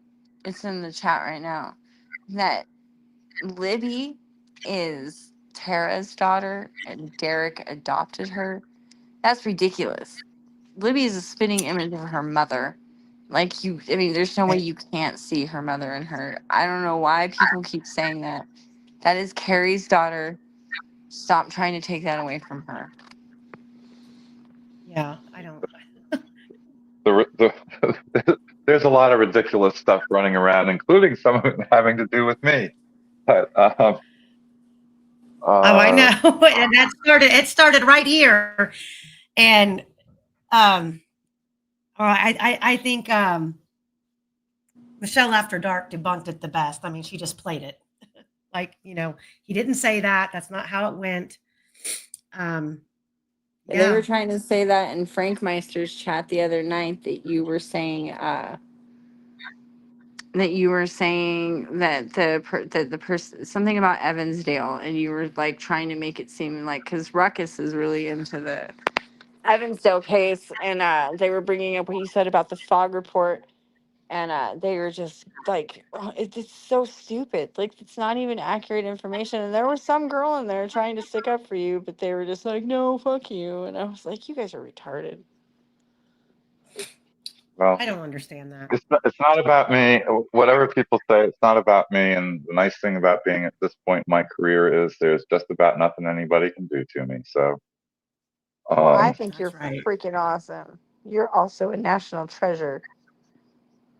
And I don't know, Michael, if you guys, anyone in the chat, if you've ever watched the documentary, it's a three-part series. I believe it's on Netflix. It's called Taken Together. I personally don't believe these two cases are connected. And I tend to kind of feel that the guy who was responsible for these two girls could possibly already have taken his own life. But if you've not watched that documentary, it's called Taken Together. And, Abby's mom is featured in it. I think the Patties are, briefly. It's a good documentary. And another good documentary that I'll recommend. Another good documentary that I'll recommend is, I'm sorry? Is that about McCurdy? That is about Evansdale. Oh, it's about Evansdale. McCurvey is that. Yeah, it's about Evansdale. It's called Taken Together. And another good documentary on Netflix that's was really a great documentary. It was called Girl on Fire. That's the kind of mother that I would be. So if you guys haven't seen that, I recommend that too. So, well, anywho, I'm going to let you guys go. Yes. Thanks, everybody. Thanks, everybody, for all the super chats, all the nice comments, all the mods. Thank you. I appreciate it. I'll continue to work over here and continue to put stuff out that's hopefully informative. And I try not to be on here every day of the week. There's no way I could. So when I do a live, I go for a long time, but I try to present stuff that's, as factual as I can get it to be and as informative. I appreciate all of you for being here. And good night.